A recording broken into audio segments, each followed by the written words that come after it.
No surprises, but I think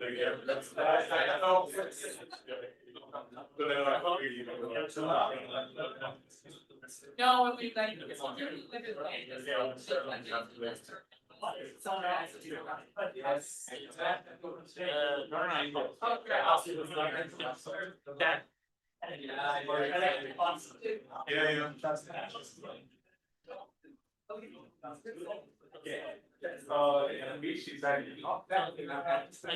They can also ask for something. Let me ask you also. So I was thinking, is different from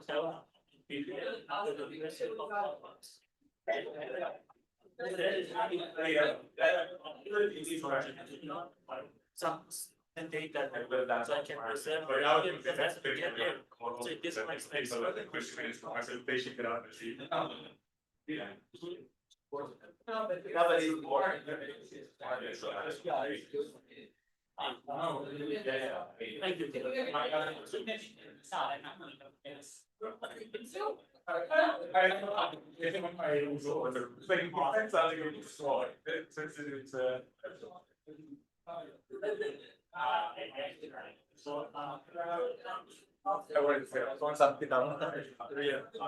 you.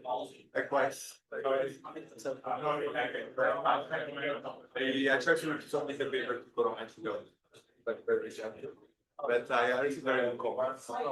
Now they are now to bad to the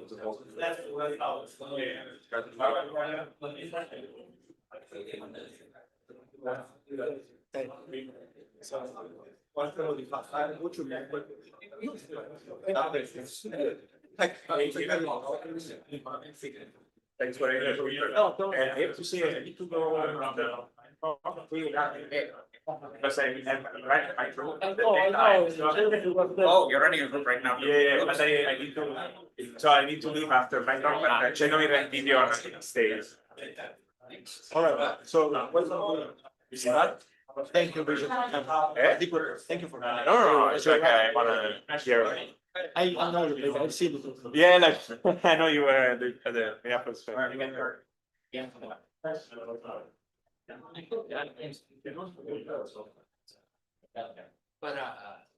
sharp back.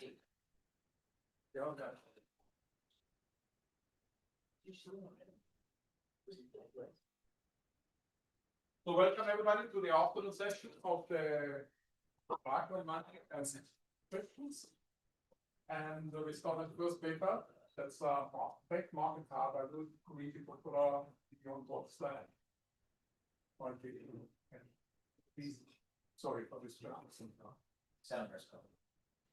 In seminar style, yes, everything is in seminar style. Ask questions as they come to your mind. Good ones.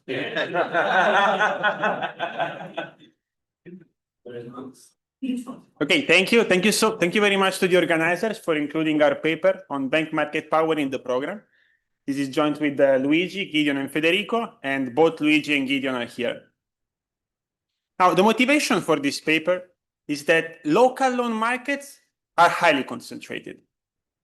For instance, in Italy, 5 banks account for 80% of a local loan market, which means firms may have few alternatives when borrowing from banks.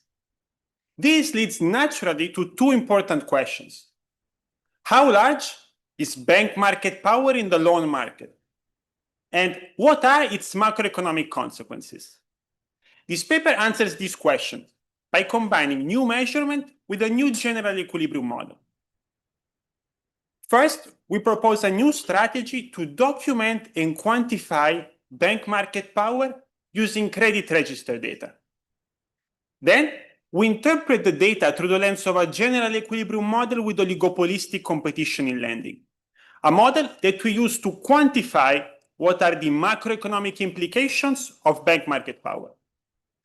So we start from the empirical evidence, where we use loan level data from the Italian credit register to document substantial deviations from the law of one price. In particular, we decompose the interest rate into a firm and a bank component by applying an AKM-style decomposition to the loan market. I show you two main findings here. First, we find that this bank fixed effect explains a substantial share of interest rate variation, between 15 and 25%. This share should be zero under the law of one price. I'll come back to this in more details in 2 minutes. Then, the second empirical result is that these bank fixed effects are also correlated with several measures of market power. For instance, banks with a higher market share tend to have a higher fixed effect. Then, motivated by this evidence, we propose a general equilibrium model with oligopolistic competition in lending that builds on Gertler and Caradi and Kiyotaki. The model will have 3 key ingredients. There is random matching between firms and banks. Loans offered by different banks are imperfect substitutes, so there is a CS aggregator of loan services. And finally, banks are subject to leverage constraints. Then, within the model, different banks will charge different interest rates, leading to bank fixed effect, due to differences in cost of funds and market power. How do we discipline this model? We calibrate the model by matching estimates of loan demand elasticities that we get from the credit register, and we also target measures of market concentration. Then, once we estimate the model, we validate the model, and we show that it also fits the AKM decomposition from the data. So this gives us all the tools we need to study what are the macroeconomic implications of bank market power. And I'll show you 2 key findings here. First, we want to assess the cost of market power in the loan market. What we find is that moving to a counterfactual in which loans are priced at marginal cost makes output increase by 1.3% in the short run. However, we find that this gain shrinks to 0.4% in the long run, as lower bank profits deteriorate bank balance sheets. Then, the second finding highlights the implications of market power for macroprudential regulations. So what we find here is that tighter leverage constraint, by hurting small banks and increasing concentration in the loan market, leads to an endogenous rise in markups, and thus in the cost of lending for firms. Now, this paper first relates to a literature that studied interest rate dispersion using credit register data. Our contribution to this literature is to connect the bank fixed effect to measures of market power, and then to interpret the data through the lens of a new general equilibrium model. Then, our paper also relates to a literature that studied the role of banking in macro models. First, we depart from the standard financial friction model of Gertler and Caradi and Kiyotaki by allowing for oligopolistic competition in lending. Then, we also differentiate from other models with oligopolistic competition by allowing for a rich firm bank network to fit new evidence from credit register data. More broadly, our paper relates to a literature that studied the cost of market power in different markets, such as the product market and the labor market. Now, as I anticipated, we start from the empirical evidence, and I want to first provide a roadmap for the empirical analysis. So I will start by documenting large dispersion in interest rate once we control for default risk. Then I will show you that a sizable share of interest rate dispersion is explained by a bank province fixed effect. Now, these fixed effects will be identified from within variation. So why is this important? Because in our sample, the average firm has 2 similar loans, say 2 credit lines, with 2 different banks at 2 different interest rates. So that it seems natural to interpret this fixed effect is capturing deviations from the law of one price. Namely, the idea that two loans from two different banks should be homogeneous and perfectly substitutable products. Indeed, if loans from different banks are identical products, there should be no dispersion at all in this bank fixed effect. Now, this is not yet evidence of imperfect competition in lending. For instance, if banks offer differentiated products, then we might see the dispersion in bank fixed effect with documenting the data even under perfect competition. However, the third step of our analysis will provide more direct evidence that there is imperfect competition in lending. What we find is that this bank province fixed effect correlates with several measures of market power. Now, in other words, what we find in the data is that the same bank, say the same national bank, charges higher rates in provinces, namely local loan market, with higher market share and fewer competitors. So now that we have a roadmap, we can dive into the details of the empirical analysis. Starting from the data we use. We combine mainly two data sources. The first is AnaCredit.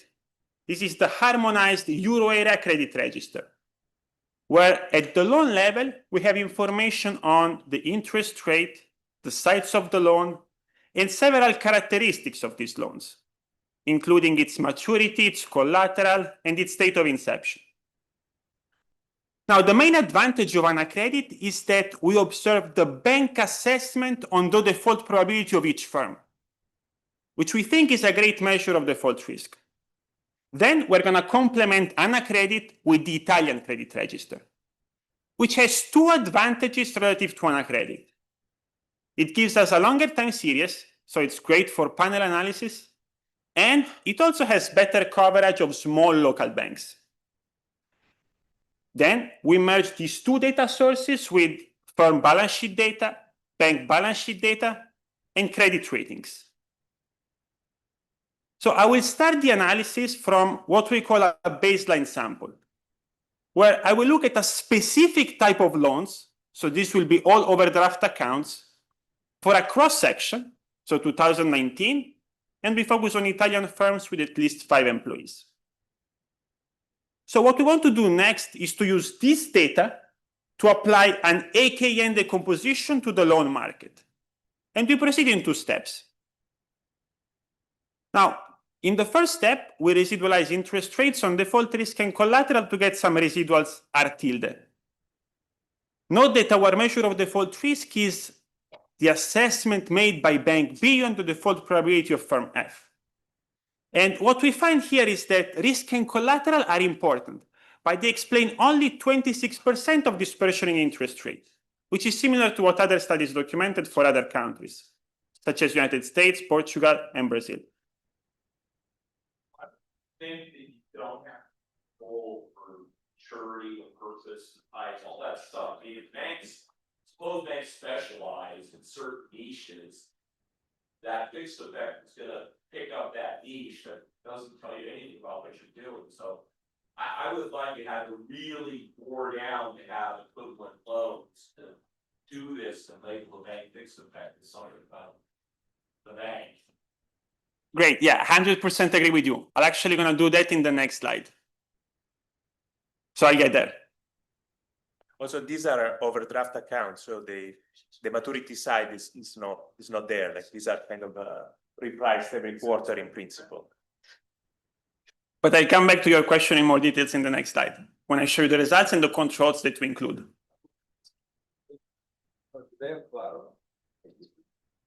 Yes, some of them have collateral, and we're going to control for that here in the first step. So we first residualize for default risk and collateral. Now, as you said, there can be many other characteristics of the loans. And in the next slide, I'm going to show you how these controls are actually important, as you said, and what is going to be the role played by these controls. You have 2 banks lending with the same term of disposable assets. We also see 2 different risk assessments. You exploit that. Yes, we exploit that in the first step. So we haven't checked how different they are, but we do.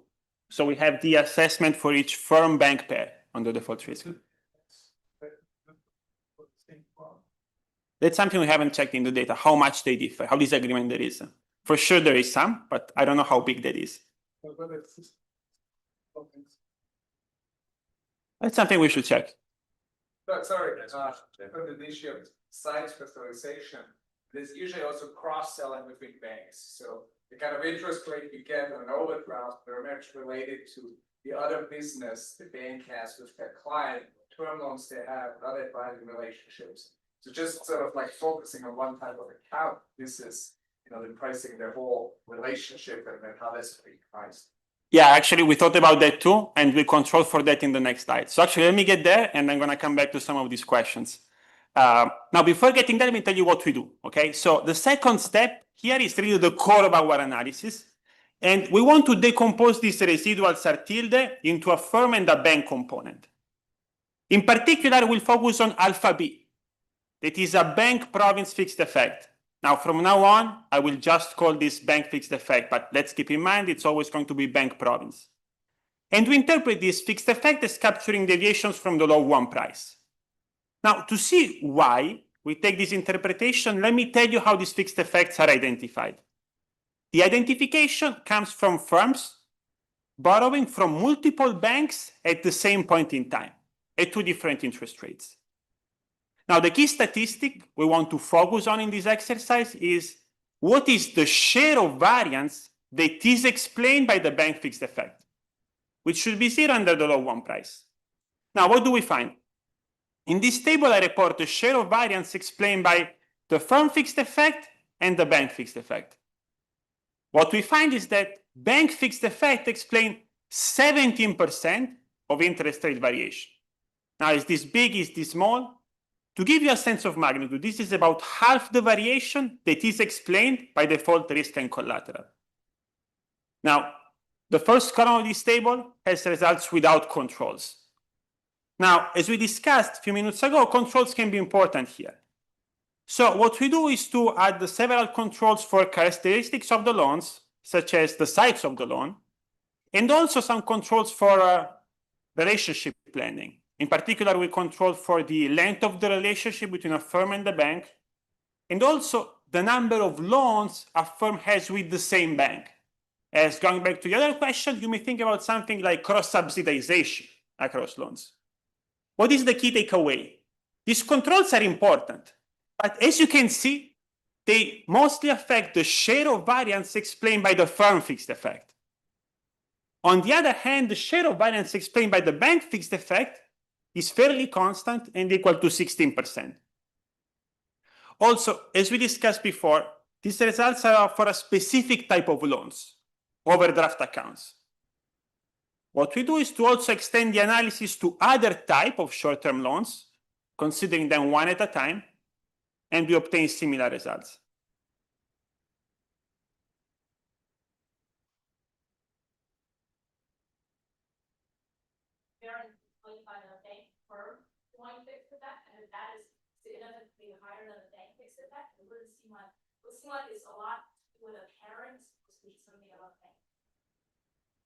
Great. So, well, for sure that share of variance will be higher.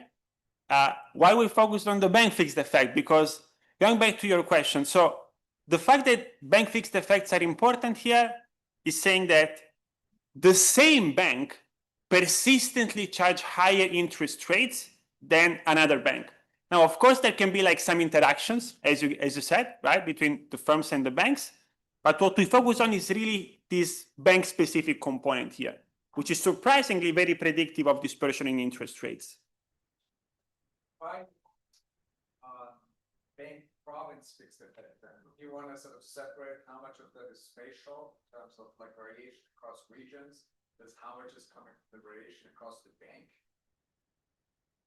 So the reason why we focus on bank province is because of what's going to come next. But we're going to correlate this fixed effect to measures of market power in local loan markets. So that's why we wanted to have the bank province interaction. We also did the decomposition of, let's say, national bank, province, and the interaction between the two. And you can think about that as being approximately 1/3, 1/3, 1/3. Just cost of buying banking services, they also vary spatially. So that's sort of another thing Yeah, I'll come back to that question when I show you how the fixed effect correlates with the measures of local market power. So I'm just asking from the firm side, what's your vision of savings? Imagine you got it perfect. I have bank A, bank B. I got exactly the same overdraft thing. You know, Hano's screwing me, he's charging me 5%. You're a nicer person, you're charging me 4%. In what vision of the world do I borrow from Hano? Sorry. This is a great question. Yeah. This is a great question, and No, but it has to go with, I mean, if you've got sort of an identification and all that stuff that lines up, you have to explain why I'm borrowing from him and you, and I'm. yeah, this is a great question. As I said, so the reason why this question comes up is exactly because we document this fact in the data, which really kind of points to the next step that is answering your question, right? And we're going to answer your question through the lens of our model, and through the lens of our model, a firm will have loans from different banks because loans are in perfect substitute. So $1 is not just a dollar. The idea is that there are some additional services that come with the loans, which make these loans in perfect substitutes. So we're gonna have this mechanism in our model, which will allow us to explain these facts in the data. But then you can't treat it as they're two different, they're the same loan. Hano's providing me with, 1% of services, and so that's just. That's the advantage of documenting in the All data. right, perfect. So it's like, the view typically is that the loan is a perfect substitute, it's just money. But then how can you explain this? Yeah, No, but the question I think Carl is making is, can you call that market power instead of just? Oh, okay, so, yeah, exactly, yeah, exactly. so I think I don't wanna jump too much, but what's coming next should address your second question. All right, jump the gun. A much more direct way to answer how, suppose, you have a credit limit of 100, you borrowed 100 from him, and you only touch Hano after you borrowed your 100 first, that's not market power. Yeah, that's something we also thought about, and we checked that in the data. I was about to say that. So we thought about that, and we checked that in the data. And what we find. Don't go to Hano, you exhausted the local part. We find that a very small share of firms actually borrow up to the limit of their credit line. And then you go, and the point is, you don't violate cost minimization.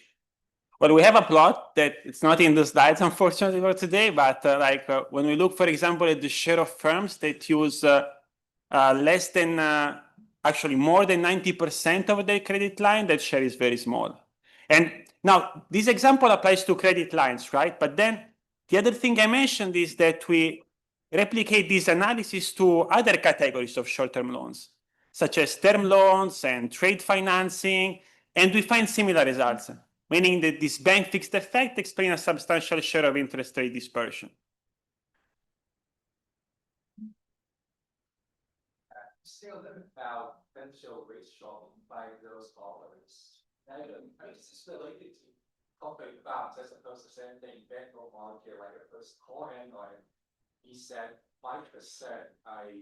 Maybe you're gonna offer me 4%, but I would have never done that if I don't wait. It just always.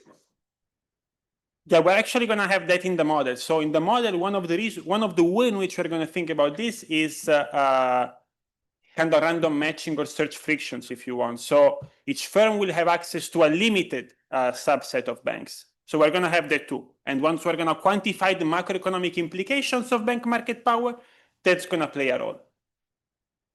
Okay. So as I said, all these results are for a cross-section of loans, right? So we only looked at 2019. What we do next is to use data from the Italian credit register to see how the share of variance explained by the bank fixed effect changed over time. So what we do here is to estimate an AKN decomposition for each year. Now, what we are getting are bank province year fixed effects. And here in this figure, we plot what is the share of variance explained by the bank province fixed effect as a function of time. What we find is that bank province fixed effect explains a share of interest rate variation between 15 and 25%. So as of now, we have seen that this bank fixed effect play an important role in explaining interest rate variation, both for different categories of short-term debt as well as over time.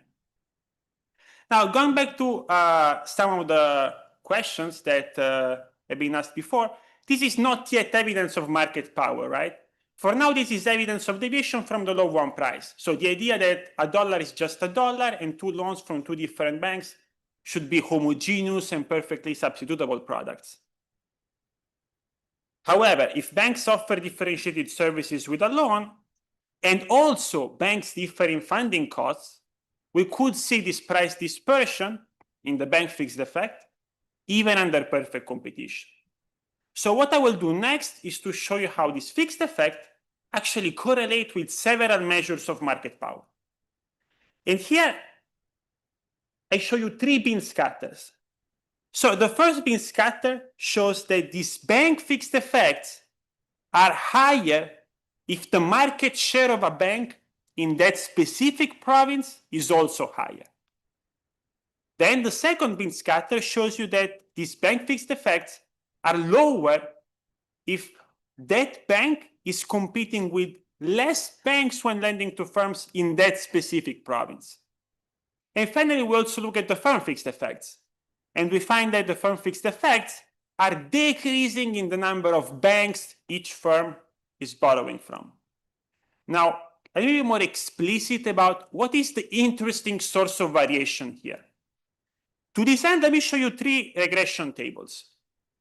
So in the first regression table, we run this regression of the bank fixed effect on market shares, while including time-varying bank controls from balance sheet data, such as interest expenses, operating costs, and capital as a share of total assets. And we also included year fixed effect and national bank fixed effects. Now, the fact that these estimated coefficients are positive are telling us that the same national bank offers different interest rates in provinces where it has a different market shares. So a higher market share is associated with a higher bank fixed effect. Now, similarly, moving to the second regression table, we find that the same national bank is charging lower interest rates when it competes with more banks in a specific province. And finally, when we look at the firm fixed effect, we also find that the same firm is paying lower interest rates when it is matched with more banks, namely when it is borrowing from more banks. Since we're controlling to the province, if we have a province where there are fewer banks and those banks that are there are polluting, that's going to be picked up by the province fixed effect, correct? And so the bank fixed effect is all this variation taking as given, whatever, concentration there is at the province level, right? Yeah, exactly. So for example, getting collusion, presumably. For example, in the first regression table, what you don't see is a province fixed effect, right? However, what we did is to also have these same regressions, but with a bank province fixed effect. So namely, the variation there is within the same bank province over time. So we also did that, and we also find this positive correlation. Yeah, thanks. Okay, so this is a great time to pause and take stock of what we've seen. Sorry, just one question. I mean, if you did that in the US, you would probably find that these are sort of more rural areas. They would look different on a number of province or county characteristics. The worry would be that, if it's very dispersed, maybe it's more expensive to provide these services because, a branch covers so many people. So one thing you could do is just sort of add other local characteristics in order to see, what share of the variations picked up by that. Yeah, I see this is very similar to the previous question, right? That is, to what extent is this correlation explained by a province fixed effect, right? And so once we did that, also including the bank province fixed effect here, we also find this positive relation. Actually, the coefficient is a bit higher compared to the second column there. Okay, so now let's pause for a second and take stock of what we have seen so far. In the empirical analysis, I've shown you two facts. First, we have seen that there is sizable dispersion in this bank fixed effect, which suggests loans offered by different banks are imperfect substitutes. Then, the second fact is that bank fixed effect also correlate with several measures of market power, which suggests there is imperfect competition in lending. What I will do next is to introduce market power in a standard financial friction model a la Gertler and Karady and Kiyotaki. Now, within the model, loan services from different banks will be imperfect substitutes. And we also allow for oligopolistic competition in lending, to be consistent with the two facts we documented in the data. How do we discipline the model?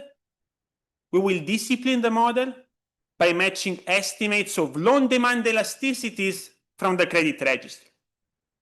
That will tell us how easy it is for a firm to substitute away from a certain bank, and also the size of market power in the loan market.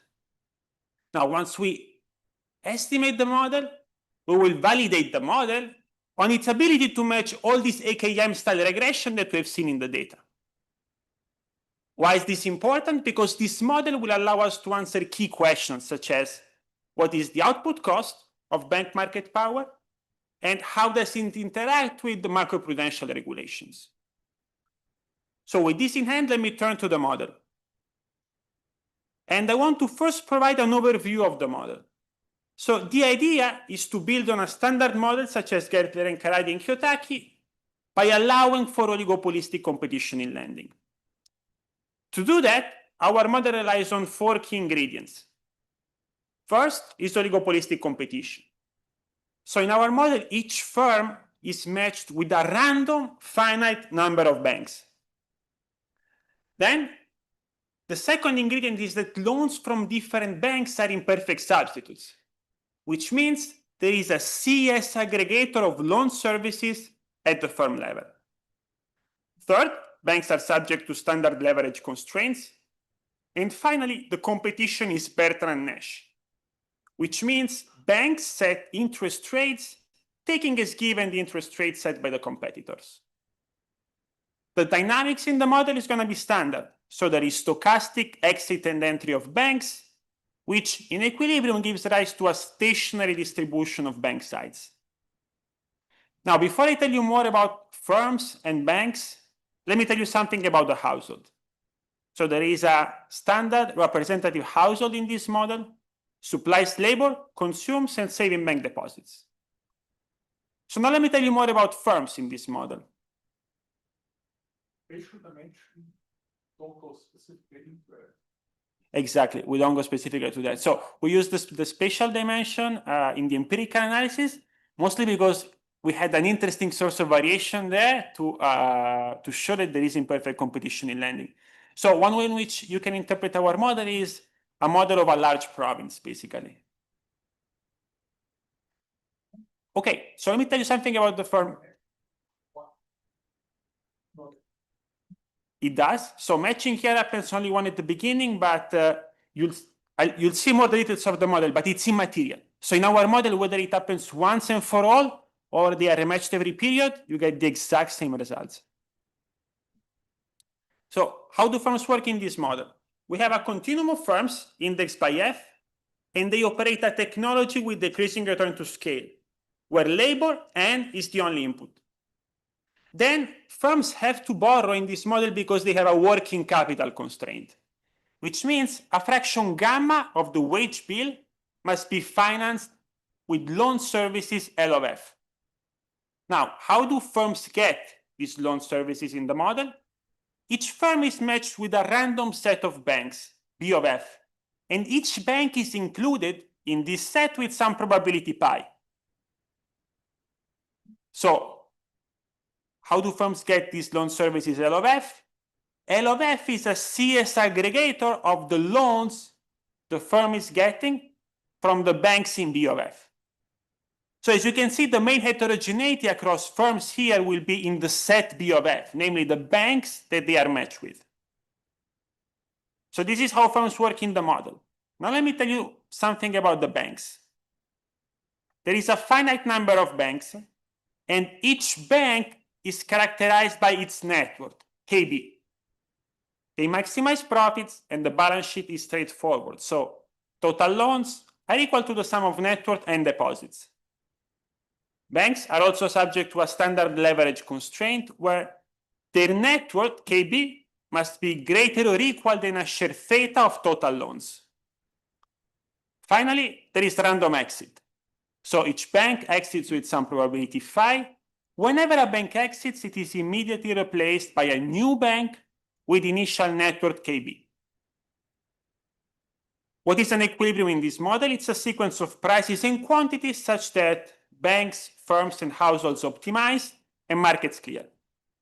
Now that you've seen the economic environment, I want to give you more details about the economics of the model, starting from how interest rates are set.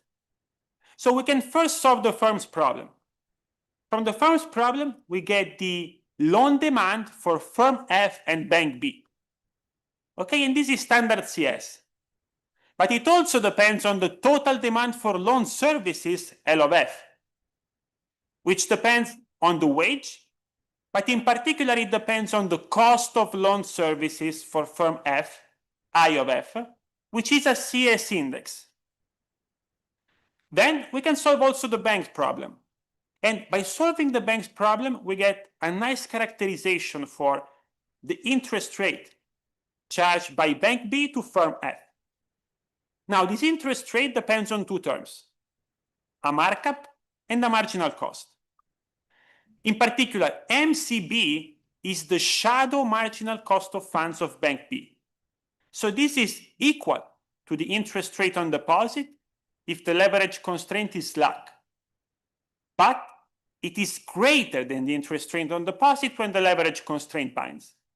Now let's keep in mind that banks are heterogeneous in their net worth, KB. And so heterogeneity in net worth will imply heterogeneity in their shadow cost of funds, depending on whether the leverage constraint is binding or not. Now the other term in this equation is a markup that depends on loan demand elasticities, epsilon. And in our model, we can decompose loan demand elasticity in two terms, capturing credit substitution and total credit demand. So let's start from the credit substitution term. Intuitively, this term is telling us how easy it is for firm F to substitute away from bank B. Now, this term depends on eta, this is the CS index, and also on a share, SFB, that is defined here in the slide. So this is the share of bank B in the portfolio of loans of firm F. Now, intuitively, if this share is small, it's going to be easy for firm F to substitute away from bank B. However, as soon as this share approaches 1, it's going to be very hard, right, for each firm to substitute away from the bank. Now, the second term in this equation captures total credit demand. This also depends on the share SFB. And you can see that if this share is 0, this term drops. So the reason why this term shows up is because banks are non-atomistic. So when a single bank changes its rate, it's going to affect the total demand for credit by firm F.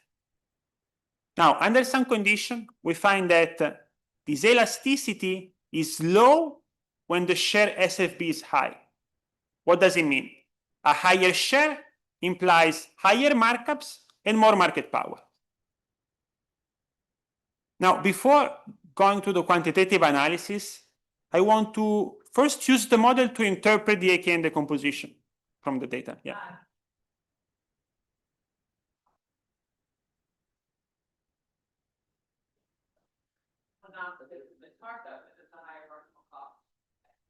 Yeah, exactly. So for example, here, the heterogeneity in the shadow cost of funds across banks is mostly driven by their net worth and whether the leverage constraint binds. Suppose that they were also heterogeneous in some additional costs, okay? Still, that heterogeneity will imply heterogeneity in the MCB, and the mechanism would be the same.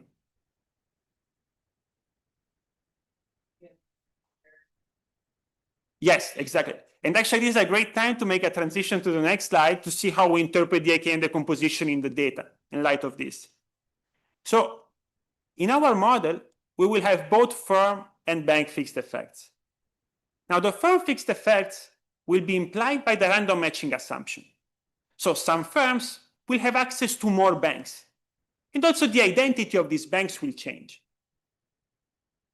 Then the bank fixed effect will capture heterogeneity in the shadow cost of funds, MCB, and also heterogeneity in markups. Now, to formalize this idea, we can decompose the log of the interest rate into log markup and log marginal cost. And after some manipulation, we obtain this nice equation where we can isolate a firm fixed effect and a bank fixed effect. So in our model, the firm fixed effect is capturing the average markup faced by each firm, while the bank fixed effect is capturing both heterogeneity in the shadow cost of funds and heterogeneity in markups. Okay, so now that we've seen the model and the key economics of the model, we want to use this model to study what are the macroeconomic implications of bank market power. Now, to this end, let me turn to the quantitative analysis, and I will start from the calibration. So this is related to what Carlos was saying. So if you assume that the marginal cost is FD instead of MD, so margin is not only depends on the bank, but also depends on the cost of monitoring a particular firm. It's more difficult to get at it, etc. You think you can decompose, right? Exactly. So in the case, we should have a residual, and the residual of the AKN regression will capture this interaction here. That would not enter the bank fixed effect. Yeah. Okay, so now let's turn to the quantitative analysis starting from calibration. What is the idea of our calibration exercise? We want to target key measures of bank market power. In particular, we target estimates of loan demand elasticities that we get from the credit register, both the total elasticity and the elasticity of substitution, and several measures of market concentration, such as the market share of the top 3, 5, and 10 banks. And we also target the average number of bank relationships per firm to discipline the probability pi, the matching probability in the model.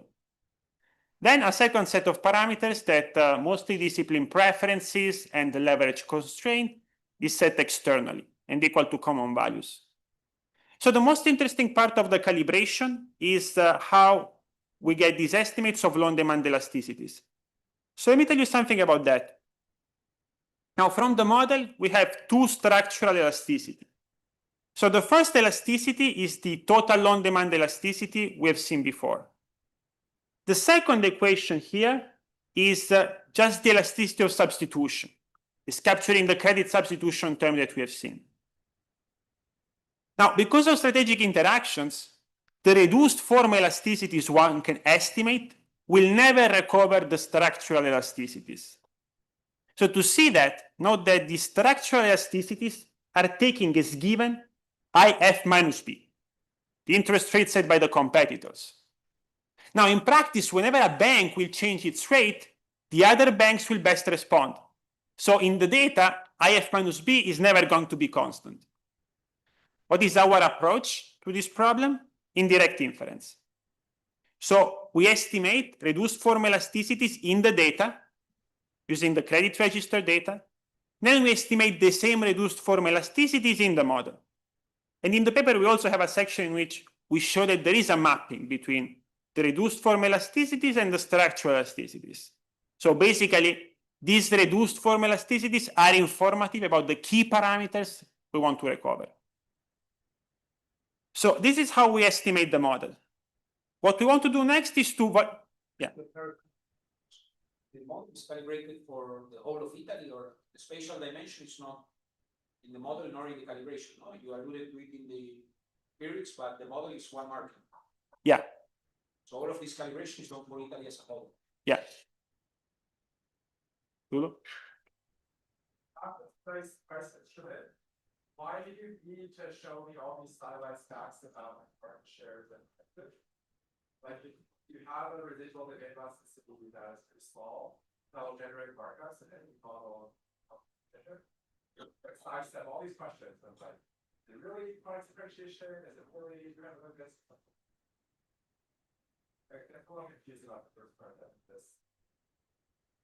So the main strength, I would say, of the first part of the presentation was to document these new facts, that there is lots of dispersion in this bank fixed effect, right?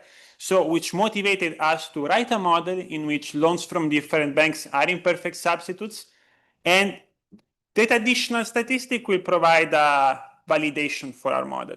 That's actually what I'm going to show you next. So once we estimate the model with targeting these loan demand elasticities, we find that it also matches the AKN decomposition from the data. So what you can see in this table is that the estimated model does a good job in replicating the share of variance explained by firm fixed effect and bank fixed effect, and is also consistent with the dispersion in interest rates, where of course this dispersion here is the residualized dispersion in the data. So once we control for default risk. We also find that the model replicates the positive relation between bank fixed effect and market shares, and the negative relationship between the firm fixed effect and the number of bank relationship each firm has. So what I want to do in the next 5 minutes, now that we estimated the model and we validated the model on these untargeted moments, is to show you what are the macroeconomic implications of all of this. So first, we want to assess the cost of market power in the loan market. And to this end, we compare our model to a counterfactual, in which loans are priced at marginal cost. So IFP is equal to MCB. We find that moving to this counterfactual makes output increase by 1.3% in the short run.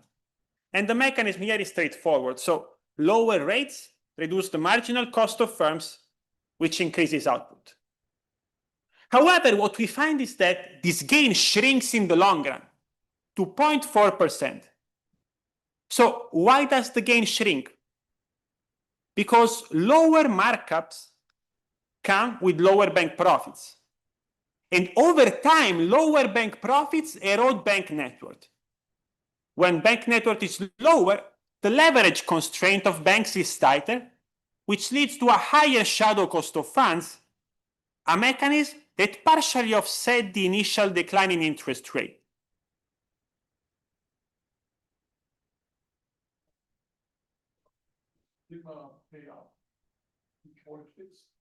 Yeah, we keep it fixed. Yeah, the dividends of banks are rebated to the household lump sum once the bank exit. So banks are yes, but with the caveat that the dividends are rebated only when banks exit. Yeah, we keep that constant too. So what is the key takeaway of this exercise? Is that rents from market power in our model are not necessarily bad. And actually a share of this rent are actually good rents, because bank profits can sustain higher bank net worth. Now the second counterfactual that I want to show you is to highlight the implications of market power for macroprudential regulations. So we compare our model to a counterfactual with lower capital requirements, from 8% to 4%. Now output goes up and interest rates fall. That is not surprising, because in our model we have the cost of capital requirements and not the benefit. So what is the key takeaway here? What I want to emphasize is why interest rates fall. And we find that quantitatively, half of the decline in interest rate is explained by lower markups, not by a lower cost of funds.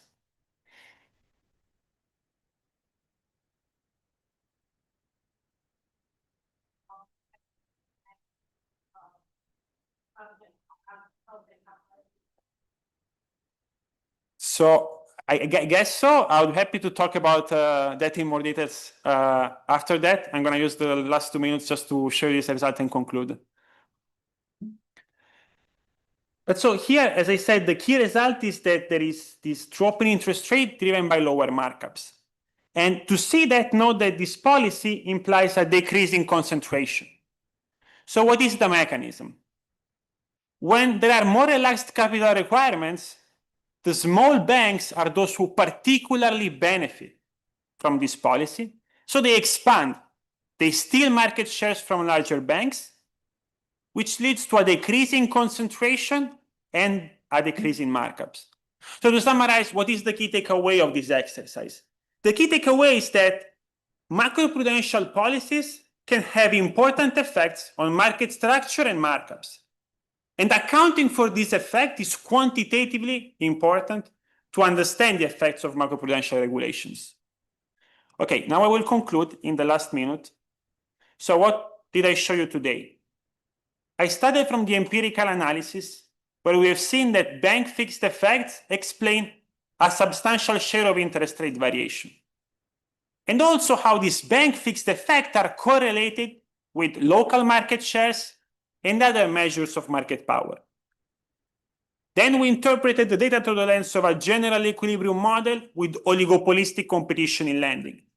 That fits the AKN decomposition, estimates of loan demand elasticities, and market concentration. What are the key takeaways in terms of the macroeconomic implications? The short run and the long run gains from eliminating market power differ substantially. And when we look at the effects of capital requirements, we find that half of the decline in interest rate implied by this policy can be explained by markup compression rather than a lower cost of funds. Okay, thank you. Last question. before we move on. So one question, you have, in your model, you have a critical variable for the markup is how important the loans that I receive from banks be with respect to the total loans that I have, no? So that's is a critical value because we're playing at some more, no?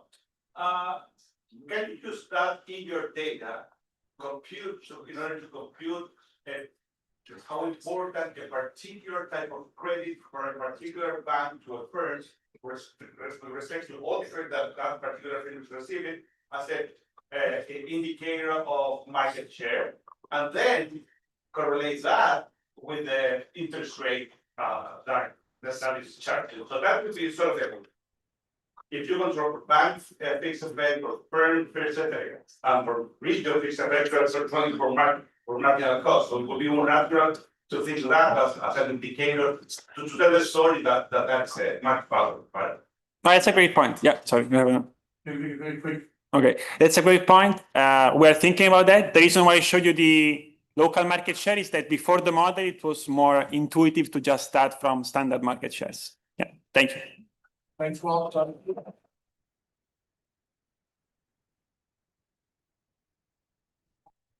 No place, because we are taking that ready for the soccer game. And I was told that Sim has to do it. Exactly.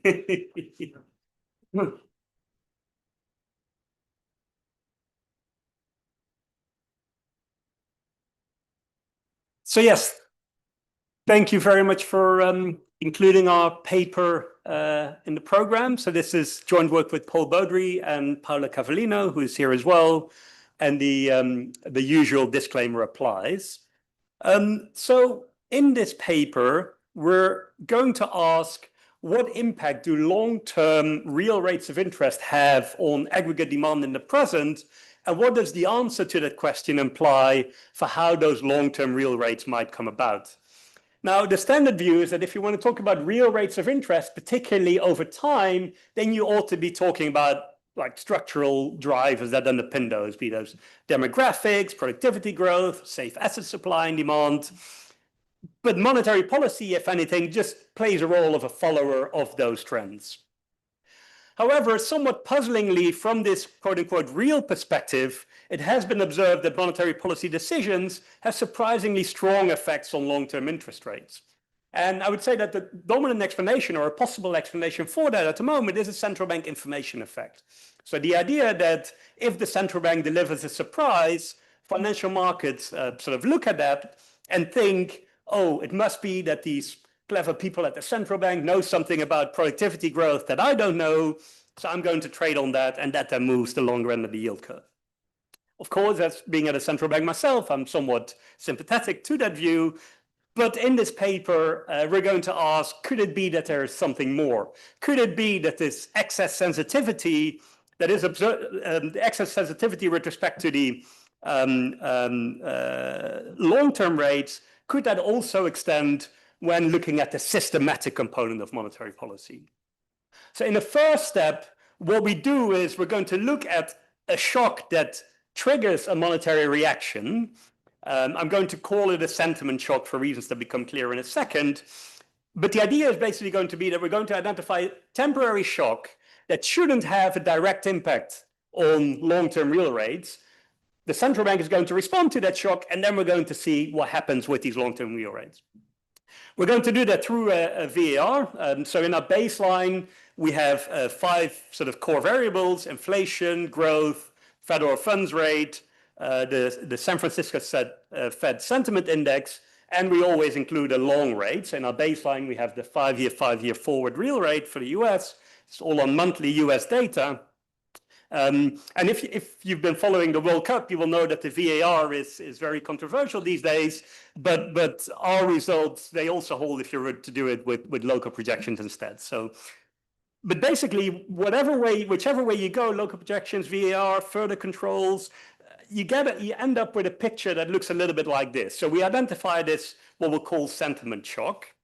But the really important thing is that it triggers temporary responses in inflation and real GDP growth. So that's what we see. We get like an inflationary boom for about 2 to 3 years.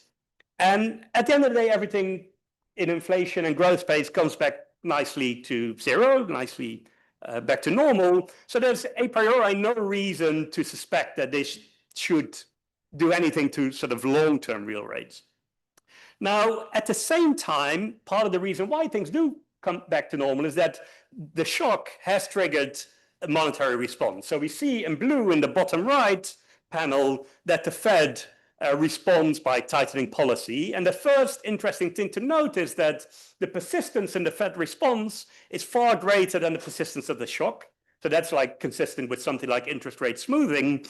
But perhaps more surprisingly, and that's the red dashed line, if you look at the response of the long-term rate, in this case, the 5-year forward real rate, that is also significantly different from zero and very persistently so. So the 5-year rate is a rate that the 5-year treasury rate that is expected to apply 5 years from now, but the shock has mostly died out at the 2 or 3 year mark. And particularly then if you move towards the end of the projection horizon, you're really talking about expectations between year 10 and 15. So those have moved in response to a monetary policy reaction to an otherwise temporary shock. Now, we do this with many different rates, the forward rate, the 10-year real rate, 30-year real rate.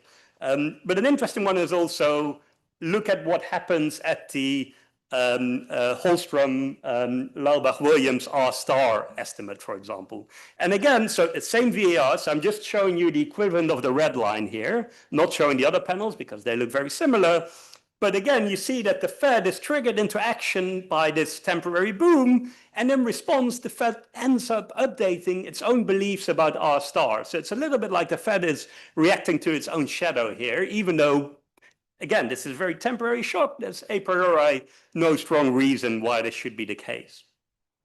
So it seems like the Fed short-run stabilization efforts are somehow kind of re-anchoring the long end of the yield curve. How could that be? In the standard New Keynesian model, a central bank will not have such powers. It's destined to this follower role. And the reason is that if you take a standard Euler equation, you solve it forward, you get this representation in terms of real interest rate gaps. And the loading factor on each gap, which what I'll call psi j, is such that in the standard New Keynesian model, it is equal to 1 over sigma, the elasticity of intertemporal substitution, at each horizon j. So no matter whether you're talking about the 1-year rate, the 5-year rate, or the 10-year rate, it is always the case that if you keep R below R*, it's going to be expansionary. and that process accumulates unboundedly with persistence. So if you then ask, what if a central bank comes at this economy with an interest rate rule that features an intercept? I'll call that R star CB, which is the central bank's best guess of what R star is, that is different from the true R star. So the central bank is trying to steer towards a terminal rate that is different from the true R star. Now, in the standard New Keynesian model, or in any model, the impact that is going to have on aggregate demand in the present is going to be equal to the sum of all these little psi j's, because I am going to keep R away from R star kind of permanently. So I need to sum these individual psi j's. I need to sum all the elasticities in the temporal substitution, and that is going to be equal to infinity. So the moment that the central bank gets its estimate of R star wrong, the economy will kind of scream at you and there will be a massive boom or a massive recession, and the central bank will then quickly, if it takes inflation targeting seriously, will be quickly forced to reverse course. So for an inflation targeting central bank, in a standard model, R star is going to be constrained. In this paper, what Paul, Paolo, and I are going to argue is that a central bank might affect long rates because very persistent rate changes might actually, and in sharp contrast to the standard New Keynesian model, might actually have rather weak effects on demand. So this psi of one object that pre-multiplies this wedge that the central bank is trying to force may actually be very close to zero, or perhaps even have the unconventional negative sign. So when that is the case, you're going to end up with a system that is very, quote unquote, forgiving to a central bank that makes a perception error with respect to the true R star. And in that case, the long run R star is not going to be a very constraining object for inflation targeting central banks. And that's when there is room for self-fulfilling dynamics to arise. And that's particularly where someone like Paul Baudry is very much in his element. But I think in this case, Paolo and I have done our best to keep him on side, because in our model, things continue to be determinate. It's just that they're going to be the updating process and the convergent process is going to be very, very slow, and learning is going to be very slow. And that will allow the central bank to move real rates in a very persistent way without the economy giving a lot of feedback that it's getting things wrong. Now, what's the mechanism that we're going to explore? If you take the standard New Keynesian model, that is purely driven by intertemporal substitution. And as I said before, more persistent rate changes are always going to have bigger effects on output and inflation. Lower rates, particularly low for long rates, are going to be very, very expansionary. What we're going to do is we're going to look at an OLG setup with a retirement state where this is no longer true.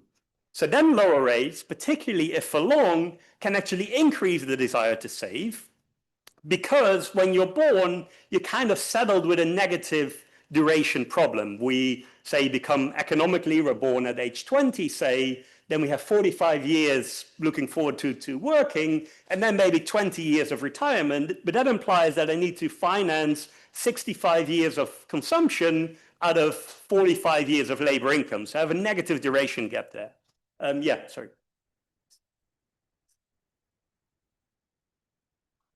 You say what moves out of the empirical evidence? Say there was a shock to data, the discount factor. So it's not going to show up in growth expectations in the long run again. It will have show up expansionary effects and effects R star. So it's going to show up in the yield curve, but it has nothing to do with the effect R star. Can you just? Yeah. So I mean, there I'd say I don't see then a reason why it would also. It all starts from, so we have this sentiment index there to get at something like a demand-driven sort of wave of optimism sort of boom. So I would say that then there's no reason to expect that the sentiment, more patient people are not necessarily of a more optimistic sentiment or something. So I think the sentiment index there is important in giving us something like a temporary wave of optimism that then propagates. Sorry, what? Yeah, so we take it from this Shapiro et al. Paper. It's basically a San Francisco Fed index that they draw from newspaper articles, essentially. So that's from on US data, and also available at the monthly frequency.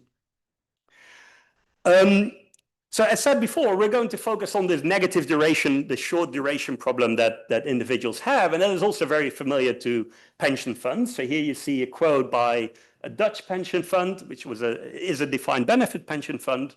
And they said in 2019, while you're still in the low for long mode, pensions are becoming increasingly expensive. Remember that sort of the cost of future consumption is inversely related to the interest rate. So they said, given the current ambition and expecting that rates will remain for a long time, higher premiums are going to be needed. So this was basically them telling their members, you need to start saving more. And if you think about us individually trying to replicate a kind of a defined benefit pension type plan, this is exactly what's going to be going on in our model as well. So moving on to the model, what we're going to do is we're going to set up a finitely lived agent New Keynesian model, so we'll refer to it as FLANK. And it builds on, of course, the seminal contribution by Blanchard-Yari, and we also have a retirement state in there as in Girdler's extension. So we start out with a measure 1 of households who work, then with Poisson probability delta 1, they retire, and with another Poisson probability delta 2, they then die and are replaced by new agents in the model. So households, we model them otherwise as very standard. They're going to have a CRRA utility function, with working households also experiencing disutility from labor. So sigma is the coefficient of relative risk aversion, so 1 over sigma the EIS. And the big difference between retirees and workers is that the retired households, their budget constraint is going to be such that they're only going to derive income from interest on their past savings, whereas working households also have this labor income on top. But remember, the labor income is of shorter duration than the consumption horizon that agents need to finance. The good side is even more standard. It's just standard New Keynesian, so it's going to be summarized by the New Keynesian Phillips curve. So nothing fancy going on there. On the public sector side of the model, we're going to have long-term bonds in the model, but you can also think of it as another asset with positive duration, be it equity or housing. But I'm going to focus in the presentation on the case where it's a real perpetuity with a decaying coupon, so it decays rate mu. So when mu is 1, you have a 1-period bond, and when mu is 0, you have an infinitely lived perpetuity. And the monetary policy is going to be set by a Taylor type rule, which is also going to be hit by AR1 monetary policy shocks. So if you log linearize the system, you actually end up with something that is quite compact. So we move from a 3-equation New Keynesian model to a 6-equation model, where all of these individual equations tell quite an intuitive story. So first of all, with Q, we have the asset price, so the price of the long-term bond, negatively related to the interest rate and more sensitive when mu is lower, which means that the asset has more duration in it. Then there's this gamma object, and if you look at gamma and solve it forward, it's just a function of the expected path of future rates. And the transformation is such that gamma actually turns out to be the marginal propensity to consume by retirees. And that's what you see in the third equation, which is consumption by retirees, which is determined by the asset value that's in blue, and by the marginal propensity to consume by the retiree. So that is this gamma object again showing up in red. Consumption of the workers, if you set delta 1 equal to 0, making the worker infinitely lived, you get your standard order equation. But when you introduce retirement risk, or can also think of delta as a health shock that puts you out of commission for working, then you see that the retiree behavior already starts showing up in the workers' Euler equation. That's because, yeah, you're forward-looking, so it echoes through. As said before, it's a standard New Keynesian Phillips curve. Y is just accounting, essentially. It's the output gap is the weighted sum, appropriately weighted sum of consumption of workers and retirees. And then there's going to be an interest rate rule, which is just a Taylor type rule, and an AR1 monetary policy shock. So what is happening in this model is that the monetary transmission mechanism is going to move away from the intertemporal substitution story that the standard New Keynesian model would tell you, and more so the higher the retirement risk is, so the higher delta is. So we now see that the MTM has three channels. There is still good old intertemporal substitution, so higher rates mean more saving, less consumption, as governed by the elasticity of intertemporal substitution, 1/sigma. But there's now also the asset valuation effect. So higher interest rate mean lower asset values Q, so that all else equal is going to depress consumption. But there's also going to be this gamma-related channel, which I'll call the asset demand channel, which is related to the interest income that savings are expected to generate going forward.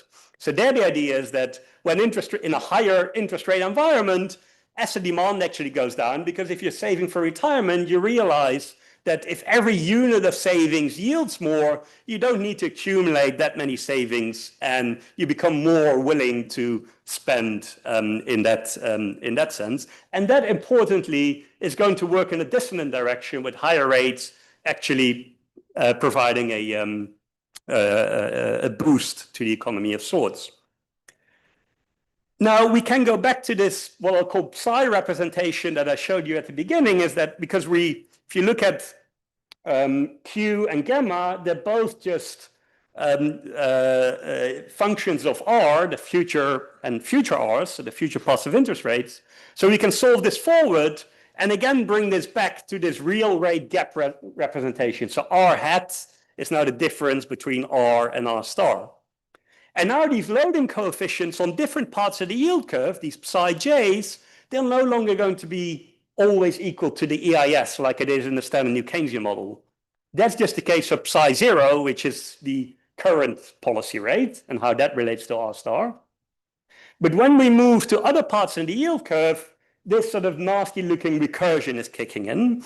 And at the moment, this tells you that different parts of the yield curve are going to have very different effects on aggregate demand in the present, potentially even with a different sign, but all of this is more easily illustrated graphically, of course. So for two different values of the EIS, 0.2, 0.4, we see that, as said before, in rank, which is the dashed line, it's always equal to the EIS, no matter what point in the yield curve we're talking about. The 5-year rate is having a lower 5-year rate that's doing the exact same thing as a lower 50-year rate. In our model, instead, it's going to vary along the yield curve, and particularly it's going to become more negative as you move out. If the elasticity of intertemporal substitution, this is for a particular calibration, which I'll come back to in a second, but if the elasticity of intertemporal substitution is relatively high, say 0.4, you get something that looks like a discounted Euler equation. So points further out in the yield curve kind of matter less. If you lower the elasticity of intertemporal substitution even more, say to 0.2, something happens which cannot happen in either, say, Hank or under a discounted Euler equation, is that some of these psi j's actually become negative. So they start operating with the opposite sign. So if I take here, for example, the 40-quarter point and the red line, so that's the 10-year point in the yield curve, the negative value for psi j there is saying that a higher 10-year rate is actually going to be stimulative to the economy. The reason being that if you think about it, the 10-year rate is not really the rate at which we engage in intertemporal substitution, but instead things like the 10, 20, 30-year rates, they matter mostly because that's the rate at which we accumulate our savings for retirement. So if I could engineer a yield curve for myself that is sort of maximally stimulative, I would say I want a low short-term rate, so that's triggering me to the intertemporal substitution, but on the longer end, I actually want it to be high because that makes my future consumption easier to finance and implies that I can get by with lower retirement savings. So this is just talking about, in a way, about the isolated parts in the yield curve and what they do to aggregate demand in the present. What we can also do is get analytical expressions for what happens if I were to hit this economy with an AR1 monetary policy shock. So here we have a monetary policy shock that is of persistence rho I, and then we can still get an analytical expression. It's an ugly expression, but it is an expression for what that shock with that persistence does to activity in the present. And I'm going to summarize that ugly looking expression. I'm going to call it psi of rho. So psi of rho tells me what is the potency of a monetary policy shock with persistence rho I with respect to aggregate demand in the present. Now, if I set delta 1 equal to 0, you get a very familiar looking expression from the standard New Keynesian model, which is that it's equal to minus the EIS times the shock divided by 1 minus rho. And there you immediately see the problem, as we see it, for the standard New Keynesian model, which is that when I push rho to 1, so consider a very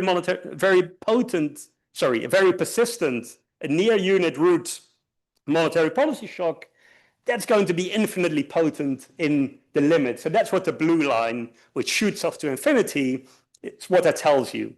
And that is something that is also very much related to, say, the forward guidance puzzle. If I promise to keep rates for a very long time, that's like delivering a very persistent monetary policy shock. In our model, that should be incredibly potent.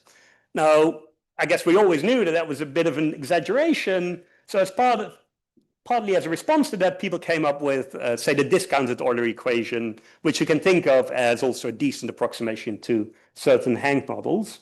So that is the yellow line. So even with a discounted Euler equation, you still get that more persistent monetary policy is always going to be more potent. It doesn't shoot off to plus infinity anymore, but it's still going to be relatively large and of the conventional sign. Now, in our model, instead, where we have retirees and where we have these competing effects, we still have that very much that we are in agreement with rank and discounted rank and Hank when it comes to relatively transitory monetary policy shocks. But when we take it to the limit, so when we look at a very persistent monetary policy shock, which is basically looking at what would the impact be if the central bank gets the intercept wrong of its interest rate rule, in our model, we initially also get up to a point that more persistent monetary policy is going to be more potent, but at some point, as we go to the limit, this income effect becomes so important and quasi-dominant that actually the line bends and we end up with a value for psi of 1 that is actually close to 0, meaning that the permanent component of monetary policy, if you like, the intercept, is not very well defined. Now, this is again, I'm still going to come back to the exact calibration. This is all still illustrative. But it just goes to show that when it comes to this very persistent component of monetary policy, essentially the intercept of the interest rate rule, it might not be as tightly constrained by the environment as you might initially think.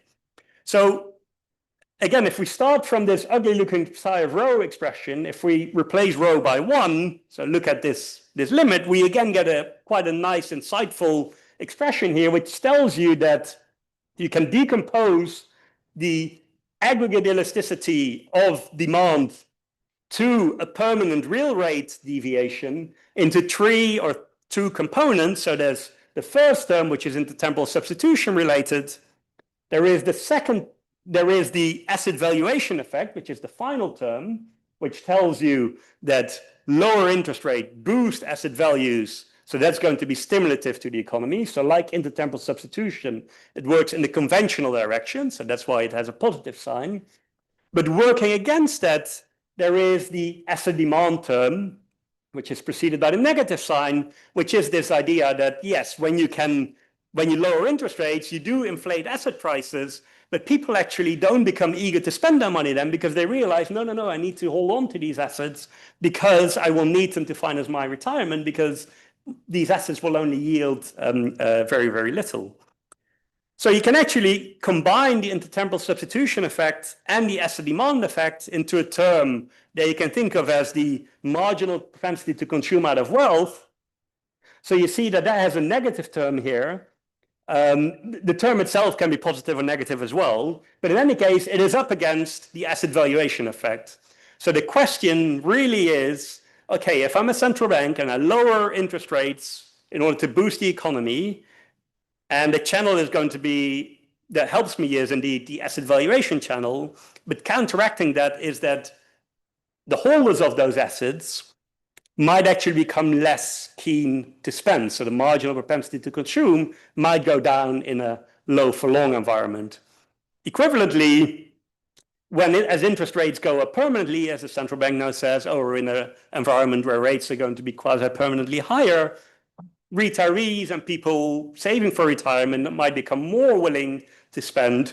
And in that case, it is possible that these two terms might actually roughly end up canceling each other. This is all a quantitative question, of course. So now I finally come back to the calibration. The nice thing is that this psi of one object is only a function of 5 parameters, 3 of which we can actually calibrate pretty objectively. We have delta 1, which is the expected length of a working life, set that at 45 years.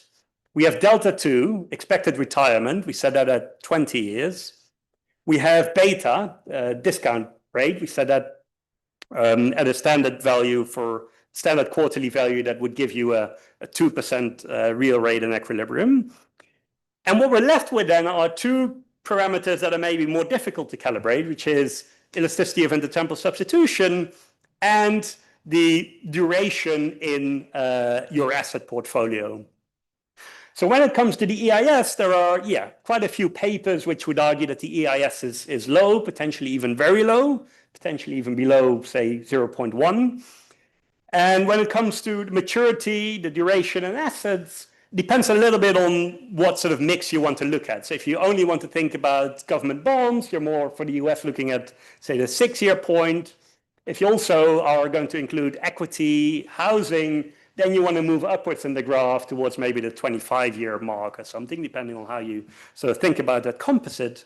But what this heat map shows is the value of psi of 1 in the various parts of the parameter space. And what you see is that blue colors, which mean conventionally signed effects, so higher rates depressing the economy, are about as likely as red colors, with red representing the unconventional region where low for long actually holds the economy back. If you were to draw this picture for rank, the standard Keynesian model, it would all of it would of course be valued at minus infinity, so the darkest blue that you could imagine. And for Hank or discounted rank, everything would still be blue, just not at minus infinity, but still at, plus infinity, but still at plus some large value. In our case, instead, for a very large part, these lines are isocurves. You see that, so 0 is kind of in the middle of it.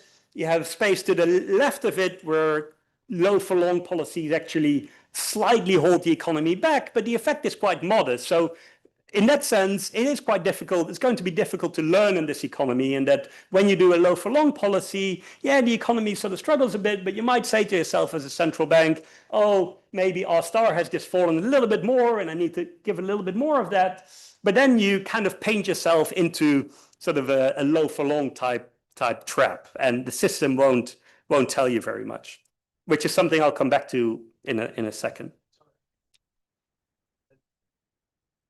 Oh, this is still the delta 1 is 45, implies a working life of 45 years, retired life of 20 years, and beta such that the R star is 2%. Yeah.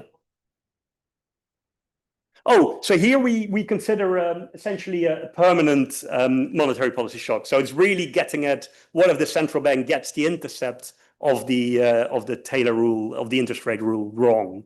So say that the true R star is 2%, central bank thinks it's 1%. What would that do to aggregate demand in the present? That's basically the question that we're asking here.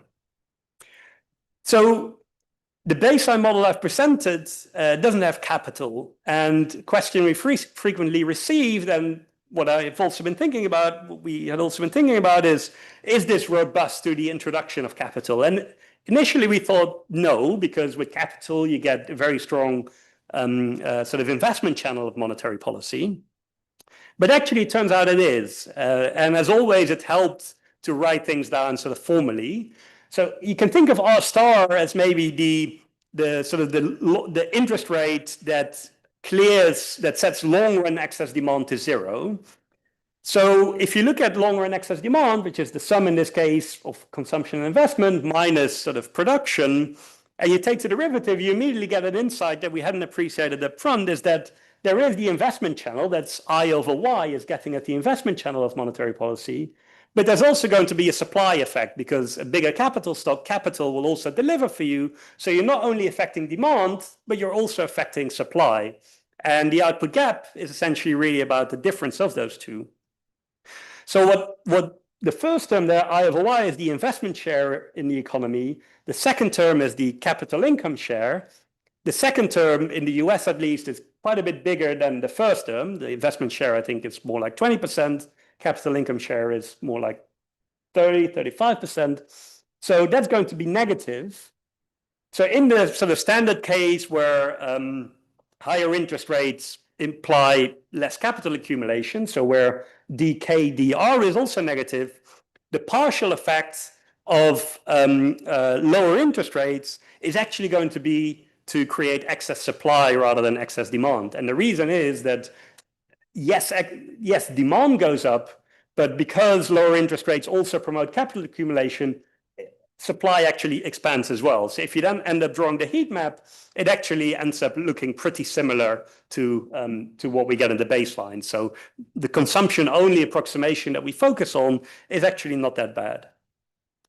Now, what I still owe you is I still need to break things back to those initial VAR or local production results that I started off with, asking, is it possible in this model for real rate hysteresis to arise? Is it possible that the central bank ends up reacting to its own shadow in a way that doesn't correct not very easily? So we're going to have a simple learning model here. So suppose the central bank thinks there are temporary demand shocks, like the sentiment shock that I started off with, but it also thinks there are shocks to R star, and R star is believed to follow a random walk.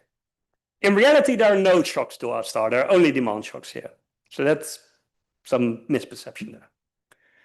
Now, the output gap, as before, is going to be determined in the standard way. Solve your consumption equation forward. So you again get those psi j's loading on the real rate gaps. And we also have the demand shock in there now, which comes with its own coefficients, omega j. The central bank, however, doesn't know the true coefficients, but it only knows the perceived coefficients, which I'm going to index by CB. Now, the central bank is going to, and of course, the central bank is going to work with perceived coefficients that are coming from, say, discounted ordinary equation type models, so something between rank and Hank, whereas the true coefficients are going to be the ones that come from our flank model. And the central bank's aim is to fully close the output gap. So these are demand shocks. So the central bank will want to, say, close the output gap and is going to learn from outcomes. So whenever the central bank sees either an overheated economy or it observes slack, it will revise its estimate of R star in that sort of direction. When it observes slack, it will simply say, oh, R star is simply lower than I thought it was, so I just need to stimulate a bit more and then I'll solve the problem. So in this case, you can then show that the central bank's perception error with respect to the true R star, which is constant, right, is going to follow this AR1 process, which is just two terms. On the one hand, there is the demand shock that shows up. That's the red term. And from row 2, the expression for row 2, you can see that the central bank's perception error is only insulated from demand shocks when the central bank knows the true coefficients. So when the true coefficients, omega and psi, are equal to the perceived coefficients. So the moment there is some perception error, the central bank is going to make the mistake that I think is quite intuitive and fair for central banks to make, that if it is hit by a negative demand shock, it will probably maybe attribute also part of that shock in the sort of fog of inference period to R star having fallen. The question then is, can this misperception, can it last or not? And that answer is given by the blue term, by row 1. So it turns out that the rate at which this misperception is corrected is very much related to this psi of 1 object that I've been talking about. In particular, how large is the true psi of 1? So how sensitive is the economy with respect to permanent deviations of permanent monetary policy shocks versus how sensitive does the central bank think it is? So if the central bank entertains sort of standard thinking, it will conclude that, yeah, the economy must be very sensitive to very persistent quasi-permanent monetary policy shocks. But in reality, the true psi of 1 is actually close to 0, as it is in our model for Melick calibrations. You end up with a row of 1 that it can actually be close to a unit root. So in that case, you end up with a learning process that is going to be very, very slow. And that's what we simulate here in this figure, which is essentially giving you the model equivalent of those IRFs that I started out with. So here we see a positive demand shock. What I'm not showing you is that inflation output are, of course, booming in response to that. The central bank sees that and says, oh, I need to tighten. And in this case, we add some realism by giving the central bank an interest rate smoothing objective. So the central bank tightens in a persistent way because of the interest rate smoothing. And the central bank then thinks, okay, I'm giving a very persistent monetary policy response that should really cool the economy down. What I'm doing is, all my textbooks tell me, is very, very potent. So my economy should now really be cooling down. I'm going to stop this sort of inflationary boom that comes from the demand shock. However, the central bank overlooks the persistence potency trade-off that is in our model. It thinks that psi of 1 is much bigger than it really is. So when the central bank then looks at outcomes next period, it thinks, oh my God, I've not stopped the boom. The boom is still going. My monetary policy reaction has not been as strong as I thought it would be. So all I need to do is just do a little bit more and be a little bit more persistent. So that's how we get from under full information, where this inference problem is not there. You see that monetary policy, because of interest rate smoothing, is a bit persistent, but comes down to 0. But more importantly, the red lines in the bottom panel show there is, of course, no perception error with respect to R star, because it's full information, so the central bank knows R star. And also there's very little movement in the 5-year forward rate, because by the time the 5-year point comes, things have normalized and the shock is out of the system. Under imperfect information, with this learning dynamic at play, on the other hand, you get far greater persistence because, as the bottom left panel shows, the central bank ends up revising its beliefs about R star in the direction of the shock. So, and this is maybe not too dissimilar to what we saw in the, say, post-GFC, that was to some degree a negative demand shock hitting. Central banks then said, okay, let's go low for long. That's going to be really, really potent. So we're going to see some action now. When that action subsequently didn't happen, what central banks did, they lowered their estimate of R star. That's the way how you rationalize it. So, and then when your R star is lower, you conclude, okay, I just need to do lower for even longer. I'll go to negative rates or something like that. So in that case, endogenously, you're going to get far greater persistence in the monetary reaction than you might otherwise get. So you get a very persistent and slow to correct change in the perception of R star. And because of that, we also see that the 5-year forward rate and other sort of long-term rates are going to move in the same direction as the central bank's reaction. So this learning model is, in a way, it's a fairly general model in that it would apply to any model that tells you that the true psi of 1 is quite low. So one reason why the true psi of 1 may be low are these life cycle forces that are associated with saving for retirement, but there may be other reasons as well. So it could be that, as in one of Marx's papers, that there's a negative impact on the banking sector that is going to hold the economy somewhat back. It could be, as in a nice Kaplan-Leahy paper, that interest rate smoothing implies that initial rate cuts are going to create expectations for more rate cuts to be on the way. So in that case, it becomes rational for people to postpone investment, and that perpetuates a sort of a negative outcome. Or it could be that low for long policies might foster capital misallocation. That could all, we don't model those, of course, so this all remains to be verified, but it's just to say that there may be other reasons than life cycle forces for why the persistent component of monetary policy might not be that responsive in the conventional direction. So to conclude, what we came away with is that there may be a monetary imprint on long-term real rates, which are maybe less real than we initially thought. And that can easily happen when the central bank overestimates the potency of highly persistent real rate deviations. And the implications could be important, that it implies that monetary policy might be facing a persistence potency trade-off. So smoother monetary policy, high for low or long, might be less powerful. And as a result, in that sort of world, long-term real rates might not be firmly pinned down, which then creates scope for like quasi-self-fulfilling dynamics to be attached to them. So in that case, if that is true, then the exact location of R star is going to be of limited practical relevance for central banks in hitting their inflation target. But there are going to be very important distributional implications. So it's a very nice paper by Greenwald, Leon-Brony, Lustig, Van Nieuwenburg, showing that secular trends in interest rates do have important distributional implications. And if it is the case that monetary policy is unconsciously playing a role sort of in that process, we might need to rethink the desirability and the risks associated with, say, high, low for long type policies. And that's sort of where I'd like to leave it at. Thanks a lot. Are there any questions? That's very nice, Tim, but just a question on the quantitative side. You didn't show us the impulse responses for inflation and output, but the demand shock looked fairly big, like I think it was 1%, okay, 65 basis points. And this generates about 5 basis points on the misperception of R star.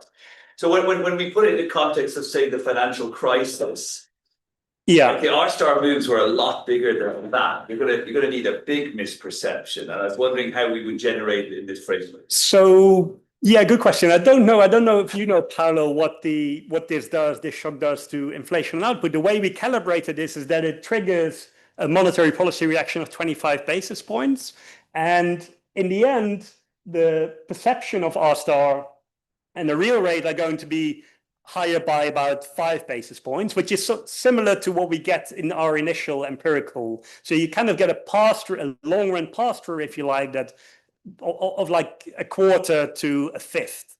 So if the central bank in the short run aims to stabilize by, say, 100 basis points, in the financial crisis was even more, it's maybe 500 basis points, then this sort of rough metric would tell you that maybe 125 basis points of that can be over-engineered by the central bank. So we don't want to deny, of course, that the aforementioned factors play a role. We just want to highlight that it's easy for a central bank to get carried away and maybe amplify some of the pre-existing trends that are already in the data. So it's easy to, as a central bank, maybe to get carried away in this direction.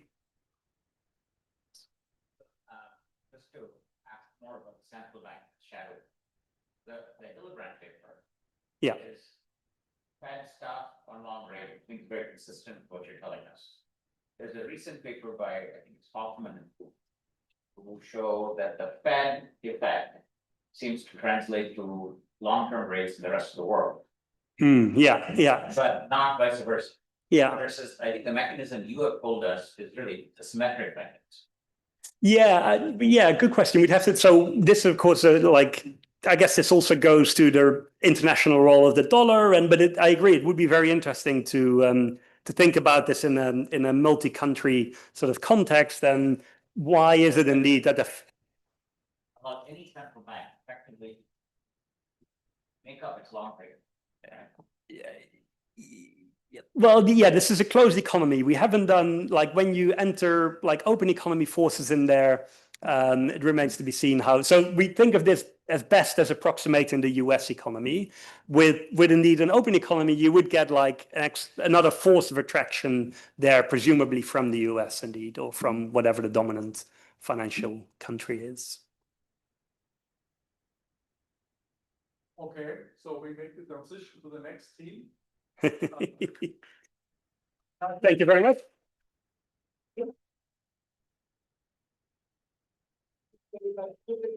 Goals only have the last 10 minutes of the meetings.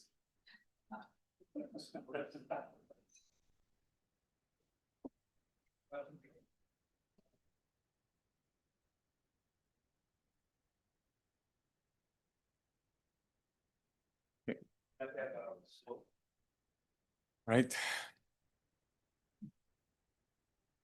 Okay, let's get started. Okay. Cross-port and fire. Thank you. Thanks a lot to the organizers for having our paper on the program. So this is a joint project with Vladimir and Alberto, who is also here, at least until the beginning of the match. And so let me just get straight into it. So financial crises are times when we tend to think that activity in certain financial markets gets severely distorted, and these markets perform badly in the role of allocating resources to their most efficient use.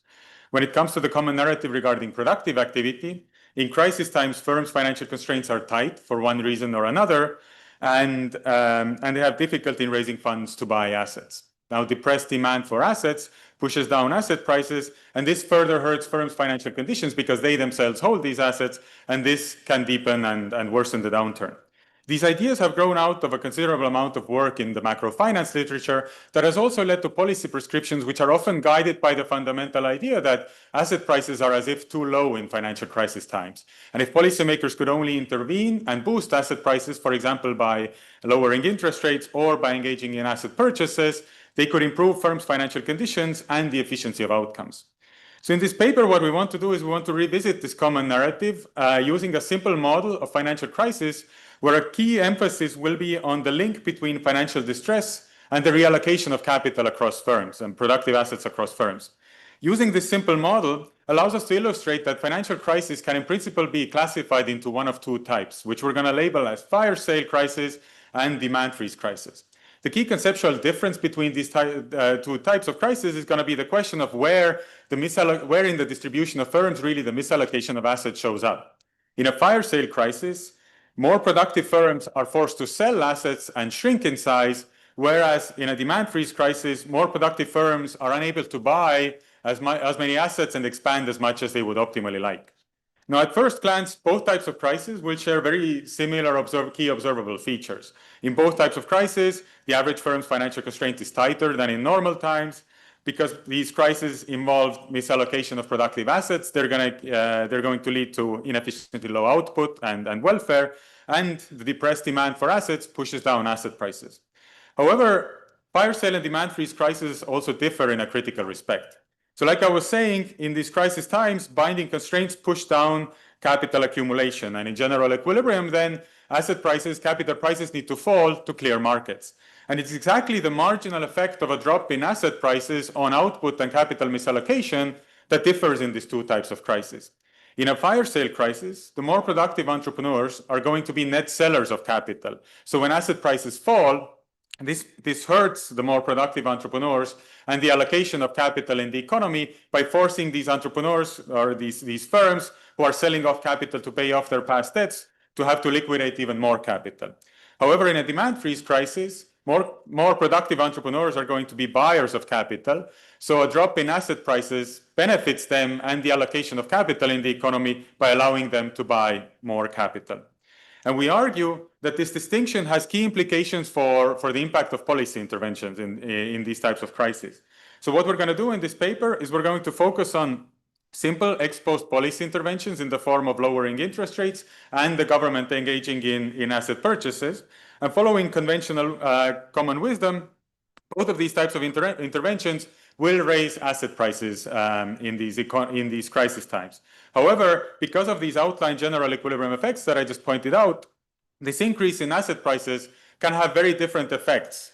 In fire sale crisis, this induced increase in asset prices improves allocation and makes the effects of any kind of policies more expansionary. Whereas in a demand freeze crisis, the induced increase in asset prices actually worsens the misallocation of assets and actually works against you and can make the effects of policies less expansionary all in all. And so what I'm going to do in today's talk, in most of the talk, I'll spend time on showing you, setting up our model, showing you the key takeaways, the effects of policies, and then in the end, if I have time, I'll circle back to thinking a little bit about the data. And we have a very simple look at the data in recent years or recent decades in the United States.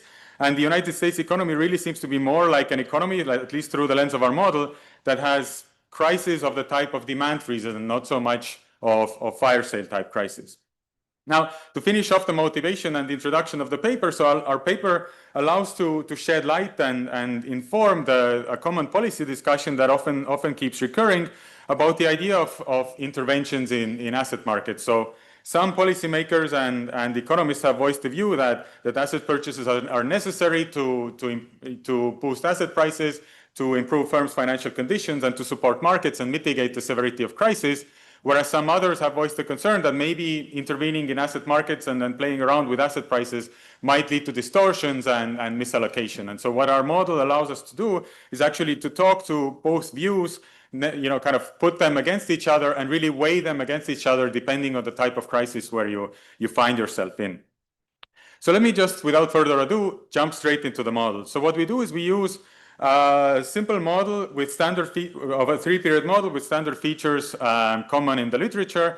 There are going to be 2 groups of agents, both risk neutral, entrepreneurs and savers, a unit mass of each. Without loss of generality in our setting, they only care about consumption completely at the end of time in the last period t equals 2. There's going to be durable capital and the perishable consumption good in this economy. At the beginning of time, entrepreneurs start off with an endowment small w of the consumption good, whereas savers have capital W units of the consumption good, plus they own the entire fixed stock of capital. And throughout this model, throughout time, the capital stock will be fixed at K bar. All agents will have access to a storage technology of storing the consumption good across periods with whose gross return we normalize to 1. Moreover, entrepreneurs are special in that they have access to a production technology, meaning that entrepreneur I can in period T install KTI units of capital and use this then, or this capital then spits out in the next period rho T plus 1I K to the alpha units of the consumption good. Okay, and here we're going to be working with strictly decreasing returns to scale, so alpha will be strictly less than 1. And then at the end of time, capital becomes useless. All right, so at any point in time, agents can trade capital in a perfectly competitive market at a price Q sub T. And entrepreneurs can also sell promises, meaning borrow in both periods T equals 0 going forward and then T equals 1 going forward from the savers effectively in a competitive credit market. We're going to assume that these promises that they issue are going to be short-term and de jure and non-contingent. So what it means is that 1 unit of the promise issued in period T is a commitment to deliver 1 unit of the consumption good in period T plus 1. We're also going to assume that entrepreneurs, when T equals 1 or then later T equals 2 comes about, entrepreneurs can abscond with a fraction 1 minus theta sub T of their output. We're going to focus on the case where theta 1 is going to equal 1. So coming into the middle period T equals 1, entrepreneurs cannot abscond with anything. However, theta 2, meaning the ability to pledge repayments between T equals 1 and T equals 2, can be something different than 1. And we're going to index the realization of theta 2 with this value lambda. And let me now tell you about the stochastic properties of the economy. So the economy will feature both idiosyncratic and aggregate uncertainty. When it comes to the idiosyncratic uncertainty, this refers to the individual entrepreneurs' productivity levels rho 1 and rho 2. And we're going to assume that these productivity levels both get realized in the middle period and revealed. So when the entrepreneurs enter the middle period, they can differ in their incoming productivity rho 1, which really drives variation across entrepreneurs in their cash flows or equivalently their net worth. Or entrepreneurs can also differ going forward in their investment opportunities, rho 2, which exactly governs heterogeneity in their investment opportunities going forward. Aggregate uncertainty will refer to the realization of the value of lambda, this pledgeability parameter. We're going to think of lambda as capturing credit market conditions. So high realizations of lambda will refer to normal times. Low realizations of lambda will refer to crisis times. Also, when it comes to these promises issued by entrepreneurs, we're going to assume that exposed entrepreneurs can bargain down their promises, and these entrepreneurs have full bargaining power in this bargaining process. So all that this does effectively is that it bounds the repayments of entrepreneurs de facto by entrepreneurial collateral. So here you can see that the effective repayment is going to be bounded by anything that can be simply taken from the entrepreneur. And of course, everyone knows this in the economy already from an ex ante perspective, and this is taken into account when pricing entrepreneurs' debt in this economy. Now, before we continue, there are already two simple preliminary results that we can outline. So if we let R sub t denote the return on a de facto non-contingent promise between t and t+1, so really the risk-free growth interest rate in this economy, in equilibrium, it's always going to be equal to 1, or it's going to be pinned down by the return on storage, because storage will be used in equilibrium. So you won't see discounting or interest rate terms coming up in most of the math that I will show you in the slides to come, because again, in most of the equilibria we consider, the interest rate is going to be, net interest rate is 0, gross interest rate is 1. Moreover, because capital becomes useless at the end of time, Q2 will be 0. Now, in light of this setup, solving the entrepreneur's problem backwards. So what's going to happen is entrepreneurs will enter the middle period t equals 1 with some net worth W1, which is going to equal to their current output plus the value of their capital minus their effective debt repayment. And then the entrepreneur chooses capital accumulation and borrowing going forward, solving a very standard problem subject to a standard budget constraint, and most importantly, a borrowing constraint that simply constrains your borrowing to a fraction lambda of your upcoming output. Now, the solution to this problem is also very standard.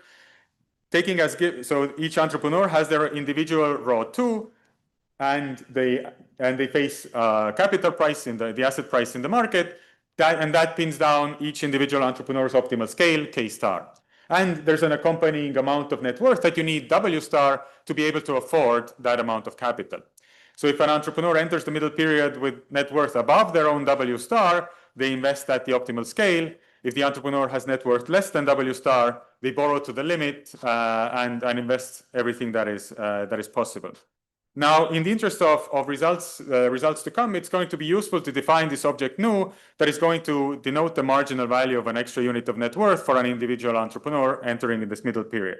This is going to be equal to 1, exactly equal to 1 for financially unconstrained entrepreneurs, and it's going to be something strictly greater than 1 whenever the entrepreneur is financially constrained. And let me just note out that this is simply a monotonic transformation of the entrepreneur's marginal product of capital in this economy. Yep. Yeah. Yeah. Yeah, effectively, there can be effectively default, like this renegotiation that they de facto, they're going to repay whatever can be taken from them. So effectively, de facto, the debt is risky. Yeah. Yeah. Exactly, but it's going to be frictionless in that, you just default. Everyone knows that, if you have a bad outcome, you're going to pay me less, but there's no cost from default. And in that sense, it's, in practice, it's kind of like the simplest way to deal with non-contingent debt and risk that we want to introduce into this economy. So it's just, effectively it's risky, but everyone knows this. And, again, default doesn't carry with it any deadweight loss or anything like that. Yeah. Why don't you just sprinkle out? So actually, effectively in practice, what's going to happen is exactly that between t equals 1 and t equals 2, there are going to be collateral constraints. And we just didn't want to impose any extra borrowing constraints between t equals 0 and t equals 1. So we don't need that. At the end of the day, we effectively, when things start mattering and when you might hit a crisis in the middle period, that's exactly what we're going to have. There's going to be a very simple collateral constraint. Yeah. Because also, and capital, note that capital here cannot be collateralizable because capital becomes worthless at the end of time. Sorry, yeah, a borrowing constraint, yeah, exactly like on the slides. Yeah. Okay. All right, and so now taking this continuation value as given, then entrepreneurs solve their problem in time 0, choosing investment and borrowing in time 0. But I'm not, in the interest of time, even going to go into this problem. It's a very standard problem. And what we need now for analyzing the equilibrium from now onwards, what we're going to do is we're going to think about what happens from t equals 1 onwards then, when all entrepreneurs enter this middle period, taking into account that ex-ante all entrepreneurs in this economy are going to be homogeneous, so they're going to enter the middle period all holding the same amount of capital and the same amount of having issued the same amount of debt, and that debt is simply a function of the net worth or the wealth that the entrepreneurs are assumed to start off with. Okay, so the equilibrium definition here is completely standard. At any given point in time, asset prices, so capital prices, adjust to clear markets. And let me point out also that the key endogenous object that drives social welfare in this economy is going to be output at in the last period of time, Y2. Okay, so everything else here in the social welfare is going to be exogenously given. So really the object of interest here is going to be what is going to be output at the end of time, which itself is going to be a function of how capital gets reallocated in the middle period. So let us now start thinking about how the realization of lambda in the middle period will start affecting outcomes. So there's going to be a cutoff lambda star, so that if lambda is greater or equal than lambda star, all entrepreneurs are going to be financially unconstrained. They're going to all equalize marginal products of capital, and output will be at a high level at the first best level with an accompanying high capital price. Okay. However, when lambda is below lambda star, some entrepreneurs are going to be constrained, and we're going to call this crisis times. And so, because some entrepreneurs are constrained, there's going to be misallocation of capital. Output will be depressed below its first best level, and asset prices will also be low. Okay, so in line with conventional wisdom, crisis times are times of low output and low asset prices. But whether these low asset prices themselves aggravate or mitigate the drop in output is not immediately clear, and the way we propose to show this and see this is as follows. So we think about a marginal effect of an increase in lambda on output. Not too surprisingly, to a first order, it is simply equal to the inner product of all entrepreneurs' marginal products of capital times the total effect of lambda on their individual capital accumulation. Now we do some algebra in the paper, and we propose a particular decomposition of this total effect into what we refer to as the direct channel and an indirect or a capital price channel. The direct channel captures the effect of changes in lambda on output through a hypothetical reallocation of capital from the hands of the unconstrained entrepreneurs towards the constrained entrepreneurs that would happen if the borrowing constraint was relaxed and asset prices didn't change. This effect is always positive because the relaxation of borrowing constraints allows the constrained entrepreneurs to invest more, and they of course invest at a marginally higher marginal product of capital than the unconstrained entrepreneurs do. The capital price channel, but this is not the whole picture when adjustments happen in equilibrium, of course. And the capital price channel here exactly captures the effect on output and capital reallocation that operates through changes in the price of capital in equilibrium. And the sign of this effect actually is going to be ambiguous, and it's going to be the focus of our analysis. Notice that increases in lambda always increase the price of capital, so dq d lambda is positive. And so the sign of this effect really depends on this expectations term here, which is going to be, again, the key focus of all our analysis. This expectations term, notice here, captures the question of whether high productivity or more constrained, high new entrepreneurs are on average buyers or sellers of capital. Notice that there's a small adjustment term here for renegotiators, but if you think about all the entrepreneurs who don't renegotiate, don't default, the relevant purchasing position that enters there is going to be K1 minus K0, so the entrepreneur's net purchasing position. For the defaulters, because K0 gets taken away from them, the relevant purchasing position that enters is going to be K1. But the key question is now, this is effectively like in the absence of default, in the absence of renegotiation, this is exactly a covariance term. And the key question that this term exactly captures is, are the more productive entrepreneurs in the economy sellers or buyers of capital? If the more productive entrepreneurs, high new entrepreneurs, are sellers of capital, and this expectations term here is negative, we get negative, negative, positive, the capital price channel goes in the same direction as the direct channel. The intuition for this is that increases in lambda increase asset prices, so higher asset prices make the more productive entrepreneurs have to sell off fewer units of their capital, and this boosts output and improves capital reallocation in the economy. On the contrary, if more productive entrepreneurs and the more constrained entrepreneurs are net buyers of capital in the economy, things go the opposite way. The capital price channel pushes in the opposite direction of the direct channel, and the capital price channel is negative. The intuition is higher asset prices, higher lambda pushes up asset prices, but then higher asset prices make it more difficult for the most constrained entrepreneurs in the economy to afford capital. And so you see that in this case, the capital price channel pushes against the direct channel and dampens any aggregate fluctuations that come from the effect of lambda. And because this term is important and it will drive a lot of the focus of the analysis, based on exactly this term, it is how we classify the different types of crises. So we define the CP for capital price term as this expectations term, and we're going to say that whenever the CP term is negative, we are in a fire sale crisis. Whenever it is positive, we're in a demand freeze crisis. Yeah? It's an endogenous object. It's an endogenous object. It's of course driven. Sorry, let me finish. It's of course driven by parameters, features of the economy. I'm going to try to build some intuition on that, but at the end of the day, it's an endogenous object. Yeah. Exactly. The distribution will be very important here. Yeah. The distribution is exactly what we're going to be playing around to build you some intuition on that.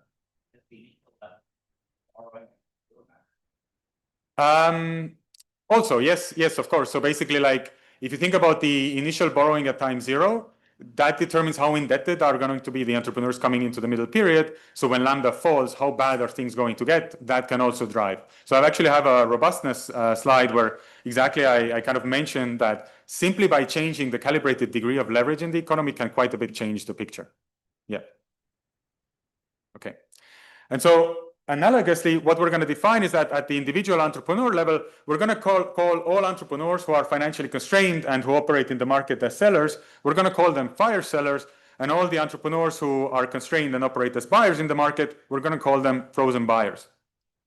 Now, to exactly start building intuition of when are we more likely, or kind of what drives whether we are in a fire sale or in a demand freeze crisis, we find it useful to think about, first of all, the space of entrepreneurs and which part of the space of entrepreneurs in this economy is going to be constrained. So here, I'm plotting in the space of row 1 and row 2 realizations. Let's take a given, given crisis situation, which entrepreneurs are going to be financially constrained. And that's going to be the colored area in this picture. So entrepreneurs can be constrained either because they have a low row 1 realization and they have little net worth, low cash flows, or because they have high row 2 good investment opportunities going forward. Moreover, the space of constrained entrepreneurs can itself be split into 3 subtypes. There's going to be completely on the left, the entrepreneurs with the lowest amount of cash flows. They cannot repay their debts. They're going to be renegotiating. Many equilibria, the renegotiators are not even going to come about, but you can have some renegotiators. The dark yellow area is going to be the entrepreneurs who can repay their debt in full, but still don't have enough funds and have to end up net selling their capital at the margin. And then in the lighter yellow area, you have all the entrepreneurs who pay off their debt in full and are net buyers in this economy. So really, the net sellers here in the middle are going to be the fire sellers, whereas the renegotiators and net buyers, based on our classification, are going to be the frozen buyers. Now, exactly to build a little, let me just, before that, I want to say that exactly what will determine whether we're going to be in a fire sale or in a demand freeze crisis in any given point in time is how the mass of entrepreneurs is going to be distributed in this space. Okay, and to build intuition and exactly show you how this really matters, we like to think of 2 very stylized versions of our already stylized economy to exactly build this intuition. So these are economies what we refer to as the fire sale and the demand freeze economy. And the key conceptual idea here is that by picking particular distributions of row 1 and row 2, we can cook up economies where the crises are always of one type. In the fire sale economy, we're going to assume that row 1, meaning the incoming net worth of entrepreneurs, is going to be heterogeneous, but the investment opportunities, row 2 going forward, are going to be identical across all of them. In the demand freeze economy, instead, the incoming net worth across all entrepreneurs, we're going to assume that it's identical, so row 1 is the same for all of them, but investment opportunities going forward are going to be heterogeneous. Now, if I just look at the relationship between the realization of lambda and asset prices here in the dashed line and the output at the end of time in the solid line, you see the common wisdom following through in both types of economies. Lower lambda, meaning tighter borrowing constraints, pushes down asset prices, pushes down output in the economy. So at first glance, the economies look, both the fire sale economy, the demand freeze economy look very similar. However, they differ in key respects. One striking feature, an aggregate observable feature of these economies that is different is the cyclicality of the reallocation rate of capital. If you look at the fire sale economy, again, in the middle period going forward, all the entrepreneurs have the same investment opportunities. So in the first best outcome, there should be no reallocation of capital between them.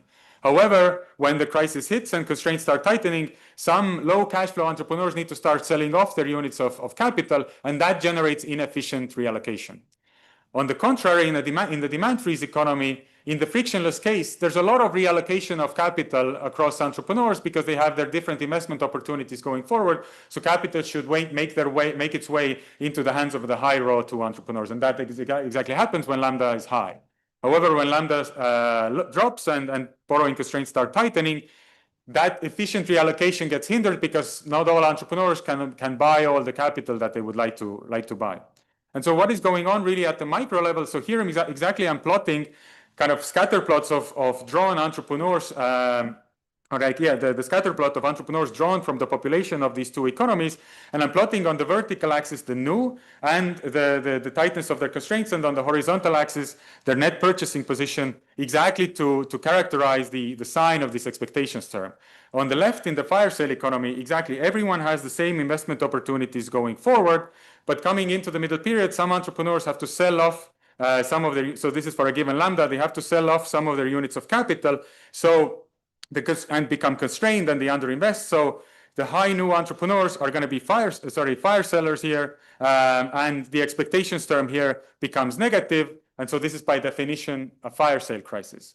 On the right-hand side, for the demand freeze economy, on the contrary, what you have is that everyone comes in with the same amount of net worth, but then some entrepreneurs have really good investment opportunities going forward, and they just cannot raise enough funds to exhaust those investment opportunities. So high new entrepreneurs become net buyers here. The expectations term is positive, and by definition, we have a demand freeze crisis. Okay. And so in a few minutes, I will make the point that whether you're in a fire sale or in a demand freeze crisis really has key implications for policy interventions. But before I get to that, let me introduce another quote unquote calibrated economy. So these two stylized economies that I've shown you right now, we find it useful to build intuition and show you how really the two types of economies can differ. But we also want to take our model a little bit more seriously. So again, to put in some numbers and parameter assumptions that we tend to usually put into our quantitative heterogeneous firm model. So I still emphasize that this is a quote unquote calibrated economy. Yeah. Yeah.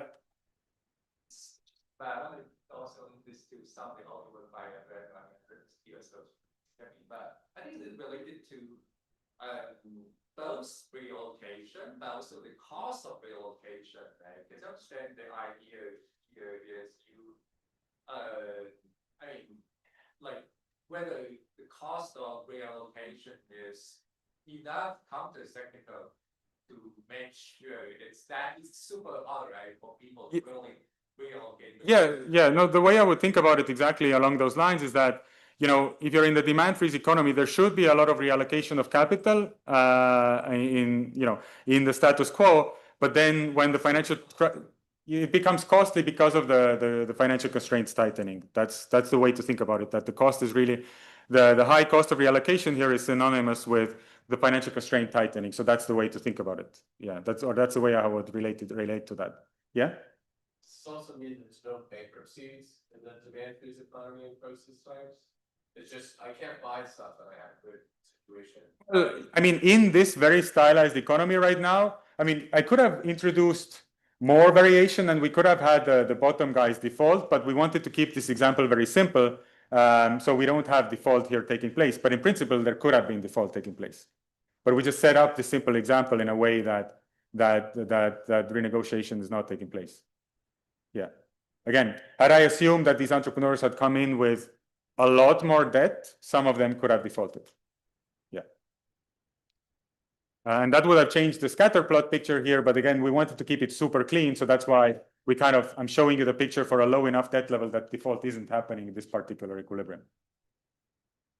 So I wanted to introduce this quote unquote calibrated economy. So it's very stylized. It's a very stylized model still. So that's why I'm putting the quotes here. So what we do is we assume that the productivity process comes from an AR1 in logs with kind of persistence parameters and variance parameters that we usually stick into quarterly calibrations in our firm dynamics models. And I calibrate the entrepreneur's debt to asset ratio coming into the at the end of the first time zero period to be relatively high, about 0.65%. And so if I now plot these outcomes for this economy, again, on the left, not too surprisingly, you're going to see that low realizations of lambda push down asset prices, push down output. But more interesting, if you look at the right-hand side picture here and you look at the reallocation rate here, you see that this economy looks much like a demand freeze, that in good times with high lambda, there's a lot of reallocation. When lambda drops, reallocation also drops. And moreover, if you zoom into the micro level, you again see that this economy looks quite a lot like a demand freeze. So here, what I'm doing is I'm drawing 20,000 firms from the distribution, assumed distribution of row 1 and row 2, and I'm plotting them in these two relevant spaces. So first on the left, notice that, not too surprisingly, because of the high autocorrelation between row 1 and row 2, you get a strong positive relationship between row 1 and row 2. But more strikingly, what is interesting is that you're not likely to see many fire sellers in this economy. Actually, here you basically see around 3 of them.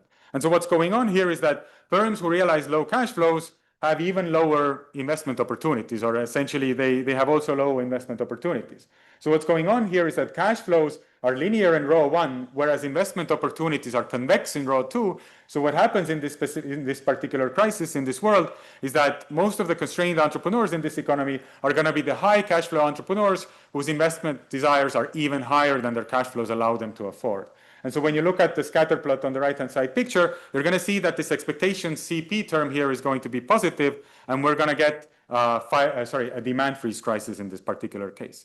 And so you can actually compute the CP term for any level of lambda in this simple calibrated economy, and we find that all the crises, so meaning all levels of lambda, lead to, in this particular calibration of the economy, to demand freeze crisis.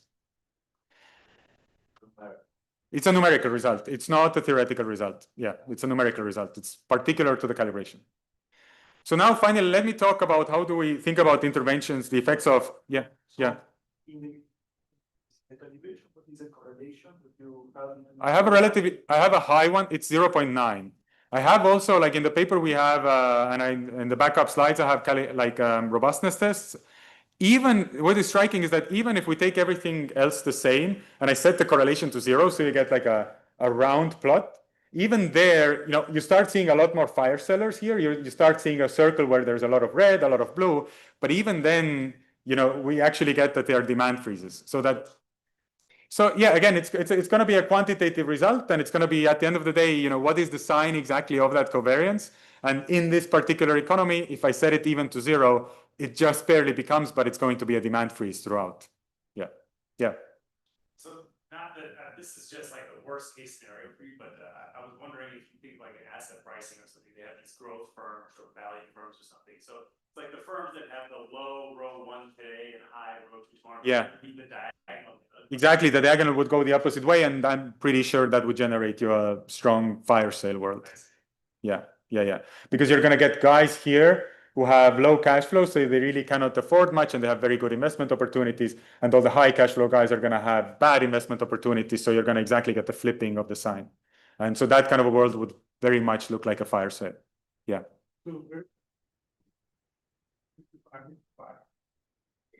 Yeah. Would you say the Great Depression was somehow special? It doesn't fit your calibration. What's different? So that's a good question. I mean, so you're saying that as an example of the Great Depression, going for liquidation was a very bad idea. So let me think. Yeah.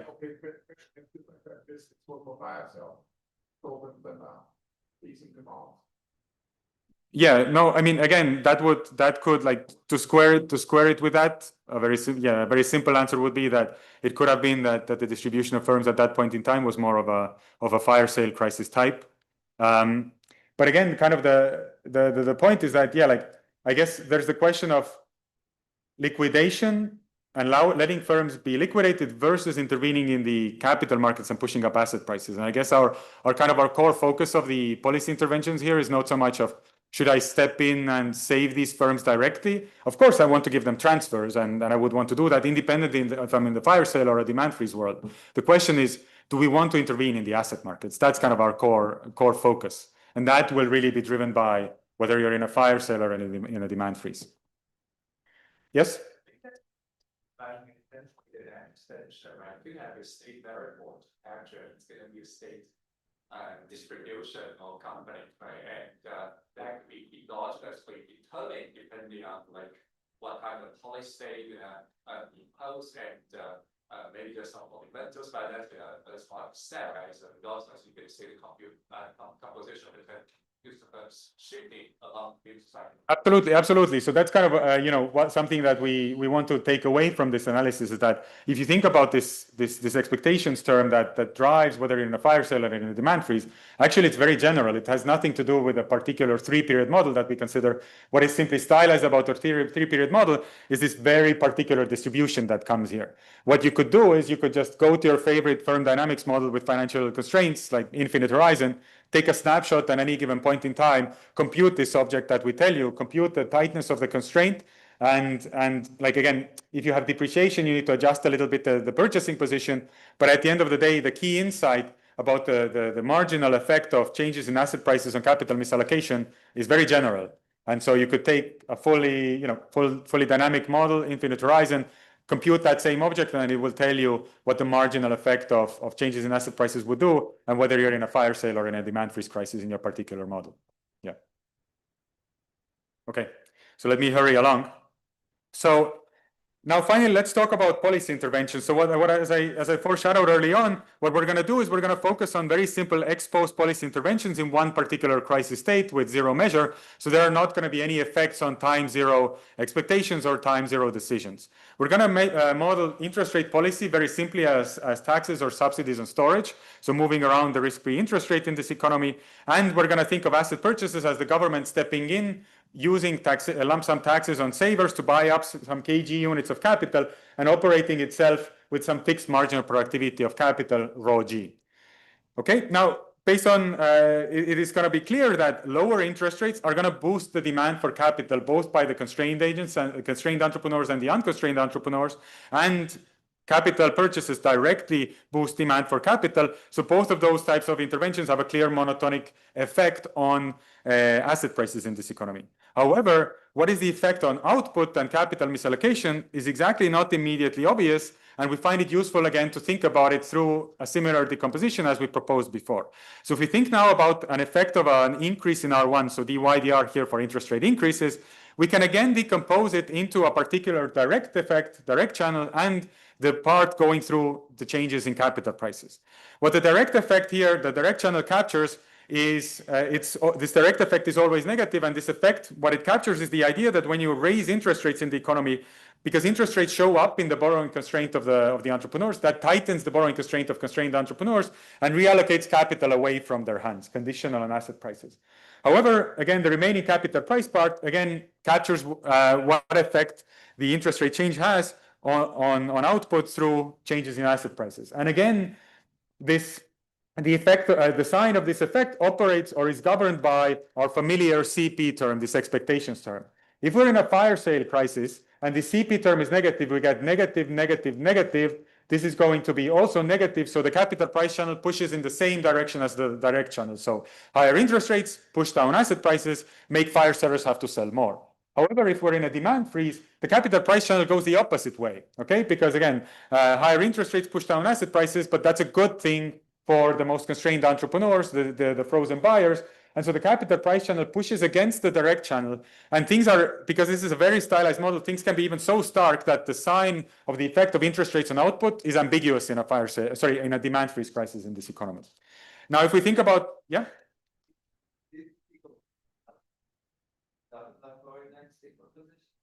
So that's a good question. So don't immediately have a good answer to you on the exact decomposition, but definitely the economics is very similar to what Davila and Korinek point out. So Davila and Korinek, like we have to be open about it. Davila and Korinek too point out in their paper, in their analysis, that the sign of the pecuniary externality can go either way. And exactly which way it goes, it depends on the net purchasing position of the most constrained agent. And this is exactly, kind of showing up here. That kind of, this is, I would call just literally the analog of their finding. They were focusing on pecuniary externalities operating through the capital price. Here we're just thinking about the effects of policies operating through the capital price. But the key insight, the key economics is exactly the same. Yeah. So let me just quickly tell you about the intervention of an asset purchase by the government. So what here the direct channel is capturing at the margin, it's capturing the effect of allocating capital from the hands of the marginal unconstrained agent, who exactly in equilibrium operates at the non-intervention equilibrium operates at NPK that is equal to Q1, into the hands of the government. So if you think that the government is less efficient than the unconstrained agents in the economy, this term here is going to be negative. The capital price channel, again, its sign depends on whether we're in a fire sale or in a demand freeze. The effect of this channel is going to be positive in a fire sale, negative in a demand freeze. So let me finally show you, again, simple qualitative results from our stylized economy. So here what I'm doing is I'm fixing one particular crisis state, and I'm moving around interest rates on the left and asset purchases on the right in the stylized fire sale economy. Now, always following conventional wisdom, lower interest rates, higher asset purchases boost asset prices, the dashed lines, okay? And on top of that, so because we're in a fire sale world, for interest rate interventions, the indirect effect, the capital price effect, goes in the same direction as the asset price, the direct effect. So lower interest rates necessarily boost output in this economy. As for asset purchases, I've set up this example exactly in a way that the government is exactly equally as productive as the unconstrained entrepreneur at the no intervention point. So the direct effect is zero. Because we're in a fire sale world, you want to do some asset purchases, but then you start taking away capital from more and more marginally productive entrepreneurs, so you want to stop at some point. However, the picture is very different for the stylized demand freeze economy. Again, lower interest rates, higher asset purchases boost asset prices, but because you're in a demand freeze, this generates a negative capital price channel that is so stark that it even dominates the positive direct effect of lowering interest rates. And actually in this stark economy, lower interest rates lead to lower output. And then asset purchases unambiguously lead to lower output. And actually, if we do this for our calibrated, quote unquote, calibrated economy, the same things come about. So of course, we don't want to make the point that you should increase interest rates in a crisis. Not at all. This is a very stylized economy of a very particular capital reallocation mechanism. But the point we want to make with all of this is that we should always keep in mind that any kind of expansionary credit loosening policies that end up boosting asset prices, exactly because they end up boosting asset prices, they can come with these unwanted side effects that might actually lead to misallocation and worsening of any kind of other positive effects that lowering interest rates might have. So this is kind of like a marginal effect on top of it. Yeah. It's not, but it's not directional. But one extra thing that a lot of times when prices go down a lot, but the production doesn't go down as much. It feels like that's a demand freeze feature. Is that true or? So you're saying that the production doesn't go down. I need to think about it. Yeah. But it seems like a feature of the demand freeze, right? Because the prices move, the guys can buy, so production stays stable. Yeah. But again, like I guess, I mean, on the spot, I don't immediately see through your example. My answer would still remain that, I just don't immediately see, like we can talk later about what exactly that would, involve for the distribution of firms. But you might be right. Yeah. So I'm really, I guess, short on time. How much do I have? Okay, 5 minutes. So let me just quickly tell you something about a really interesting extension that taught us a lot about some of these insights. So basically, you might ask, so how robust are these takeaways that I've shown you? This is a really stylized economy. What are the caveats that come with our results? So one thing is that, you might ask, how important is the leverage? So as I was responding to Arvind earlier, what happens if you just take the same quote unquote calibrated economy, but you jack up the leverage? What we find is actually that the picture becomes a lot more colorful. We actually double the assets to equity ratio. And so what happens is that you start seeing a lot more fire sales coming about. You start even seeing for some lambda values, the crisis turning into fire sale crisis. and the direct interest rate channel may actually dominate. And so you might have lower interest rates actually be beneficial. But the key kind of takeaway that we want to still take away from this is that for most of the values of lambda, prices still remain demand freezes. So the negative capital price increase effects still are operating, and one should always keep in mind and are going to push against any kind of expansionary policies. Another really cool extension that I unfortunately don't have enough time to talk about is the extension of how should we think about the purchases of financial assets. Of course, governments in crisis times, they don't come in and they don't buy physical capital, they actually come in and they buy financial assets. So what we do is we take our simple model, and we think of like our simple model of entrepreneurs as actually a model of conglomerates of non-financial and financial firms. And we allow these entrepreneurs also on top of these productive capital to also hold Lucas trees that just simply spit out fruit independently of who holds them.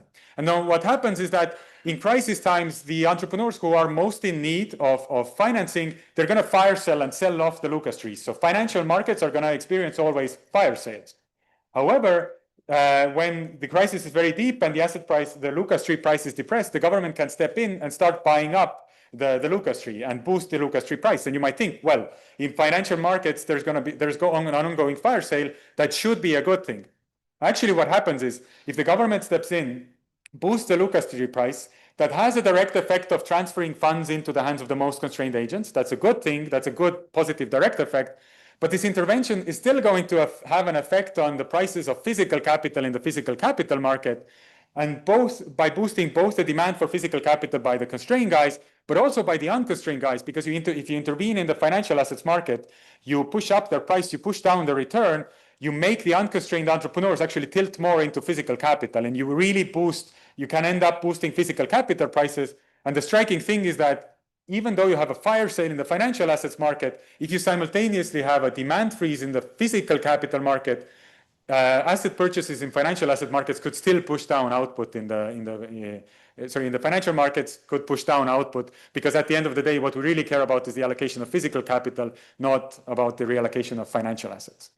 Okay? And so I guess I'm out of time. So let me just quickly tell you what we do when we go to the data. So the key point is that our model is really stylized. Maybe you don't want to use the stylized model structure to learn something about the world. What if you instead take our simple key takeaway that you can distinguish between fire sales and demand freezes using this capital price term, which is an expectation term, which is really a covariance term. Plus, if you have renegotiations, there are an extra non-negative adjustment term. But you can actually really measure whether you're in a fire sale or in a demand freeze crisis, you looking at the cross-sectional covariance between the tightness of firms' constraints and their net purchasing positions. And so we do something extremely stylized. We go to CompuStat data, and then within time industry cells, we look at these covariances. Again, we're still kind of figuring out what is the best way to do this. But basically what we do is kind of as a proxy for nu, this tightness of constraints, we're right now just following our model, the firm's average revenue product of capital. So who is more constrained has a higher marginal product, proxied by average product. And so what we find is that first of all, not surprisingly, reallocation, so aggregate reallocation in the economy is pro-cyclical, pretty much found like in Adriano's earlier work. And so we think of this as a first kind of smoking gun, directing you towards thinking about demand freezes maybe not being a theoretical curiosity, but something that might be going on in the data. Because remember, in a demand freeze economy, you have reallocation being pro-cyclical, not counter-cyclical. When we look at the cross-sectional variation, what we see is that on average, higher productivity firms tend to engage in higher investments. So again, kind of in the status quo on average, the economy seems to be looking more like a demand freeze world. And then in bad times, meaning when the Gilchrist-Zakrajsek excess bond premium is high, that positive covariance falls down a little bit, but we don't see it flipping sign. And so we think of that as stylized, very simple evidence of suggesting that actually, like, if you think about capital reallocation in the US data, or at least for public firms, that seems to be suggestive of the prevalence of demand freeze-like forces. And so let me stop here. So what I've shown you is a really simple stylized model that, with a very simple model, can actually paint quite a colorful picture of different types of financial crisis, where, as we label them, fire sale crisis. In fire sale crisis, productive firms are forced to sell. There is inefficient reallocation of capital going the wrong way, and falls in asset prices make allocations worse. And demand freeze crisis, on the contrary, in those cases, productive agents are unable to buy as much capital as they would like.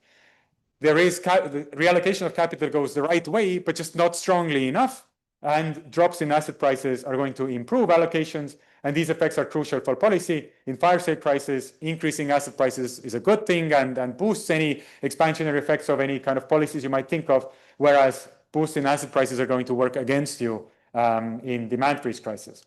And so again, to just finish off on the initial motivation that I gave earlier, so this kind of, we think of this model as helping to reconcile a little bit these views about the benign views of asset market interventions and the views that are a little bit concerned about them, that it is true, like through the lens of our model, if you think about it, if you intervene and you boost asset prices, if you just kind of think about it a little bit in partial equilibrium, if you boost asset prices, you are improving agents' financial conditions, and you as if improve their situation, but at the same time, you're making things more difficult for them because you make it more difficult for them to afford the assets that they should actually be buying if you are in a demand freeze crisis. So it really helps you kind of see these both types of policymakers' views and this helps you kind of weigh them against each other. And really the net effect at the end of the day will depend on the crisis at hand. And so, yeah, so thanks for the questions, and let me stop here. Thank you.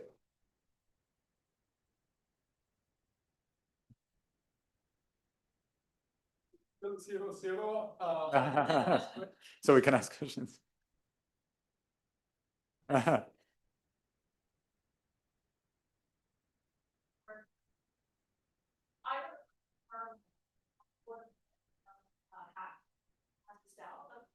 reality, there's a probability of distribution of funds in the economy, as some productive firms want to buy, as some productive firms have to sell. And so in that world, how but I mean, but that's, I mean, I guess I would say like that's the whole point of the, I mean, I don't know if that's exactly what you're asking about, but the whole point of the paper and this expectations term is, you know, it captures the whole picture, right? Like I gave you these really stylized economies to build intuition, like these kinds of economies with these particular distributions.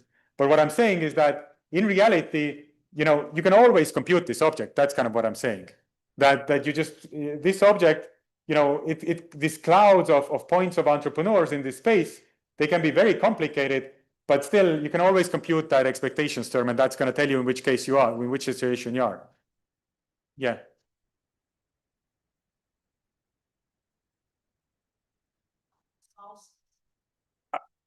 Absolutely, absolutely, that is true. So again, the key takeaway, I'm just repeating what I said already, is that what we want you to kind of take away is that, you know, policymakers have, you know, more complicated objectives, and even if they only care about output, the world is way more complicated with way more different channels through which policy interventions can operate. What we just want to point out with this paper is that when you think about credit easing policies and you are thinking about interventions that boost asset prices, you should be aware of the fact that maybe that boost in asset prices might end up working against you. So if you're maybe like, if you're a policymaker and thinking only about interventions where, you know, kind of, or you want to measure the success of an intervention simply based on the fact of, did we boost asset prices or not? That's not a good measure, because actually boosting asset prices might be a bad thing. You might want to lower interest rates because maybe you want to, you know, stimulate investment in the aggregate. Here we didn't have aggregate investment moving around. Or you want to stimulate consumption. You want to lower interest rates for all those reasons, and on net, it might very likely have it has a positive effect. But all that we're saying here is that you should be aware of the negative side effects that come with the resulting boost in asset prices. That's kind of the policy message we want to convey. Thanks a lot. Yeah, thanks. And all the questions, and I'll see you tomorrow at 8:30, I think. The other side. And the other side, other town. Thanks.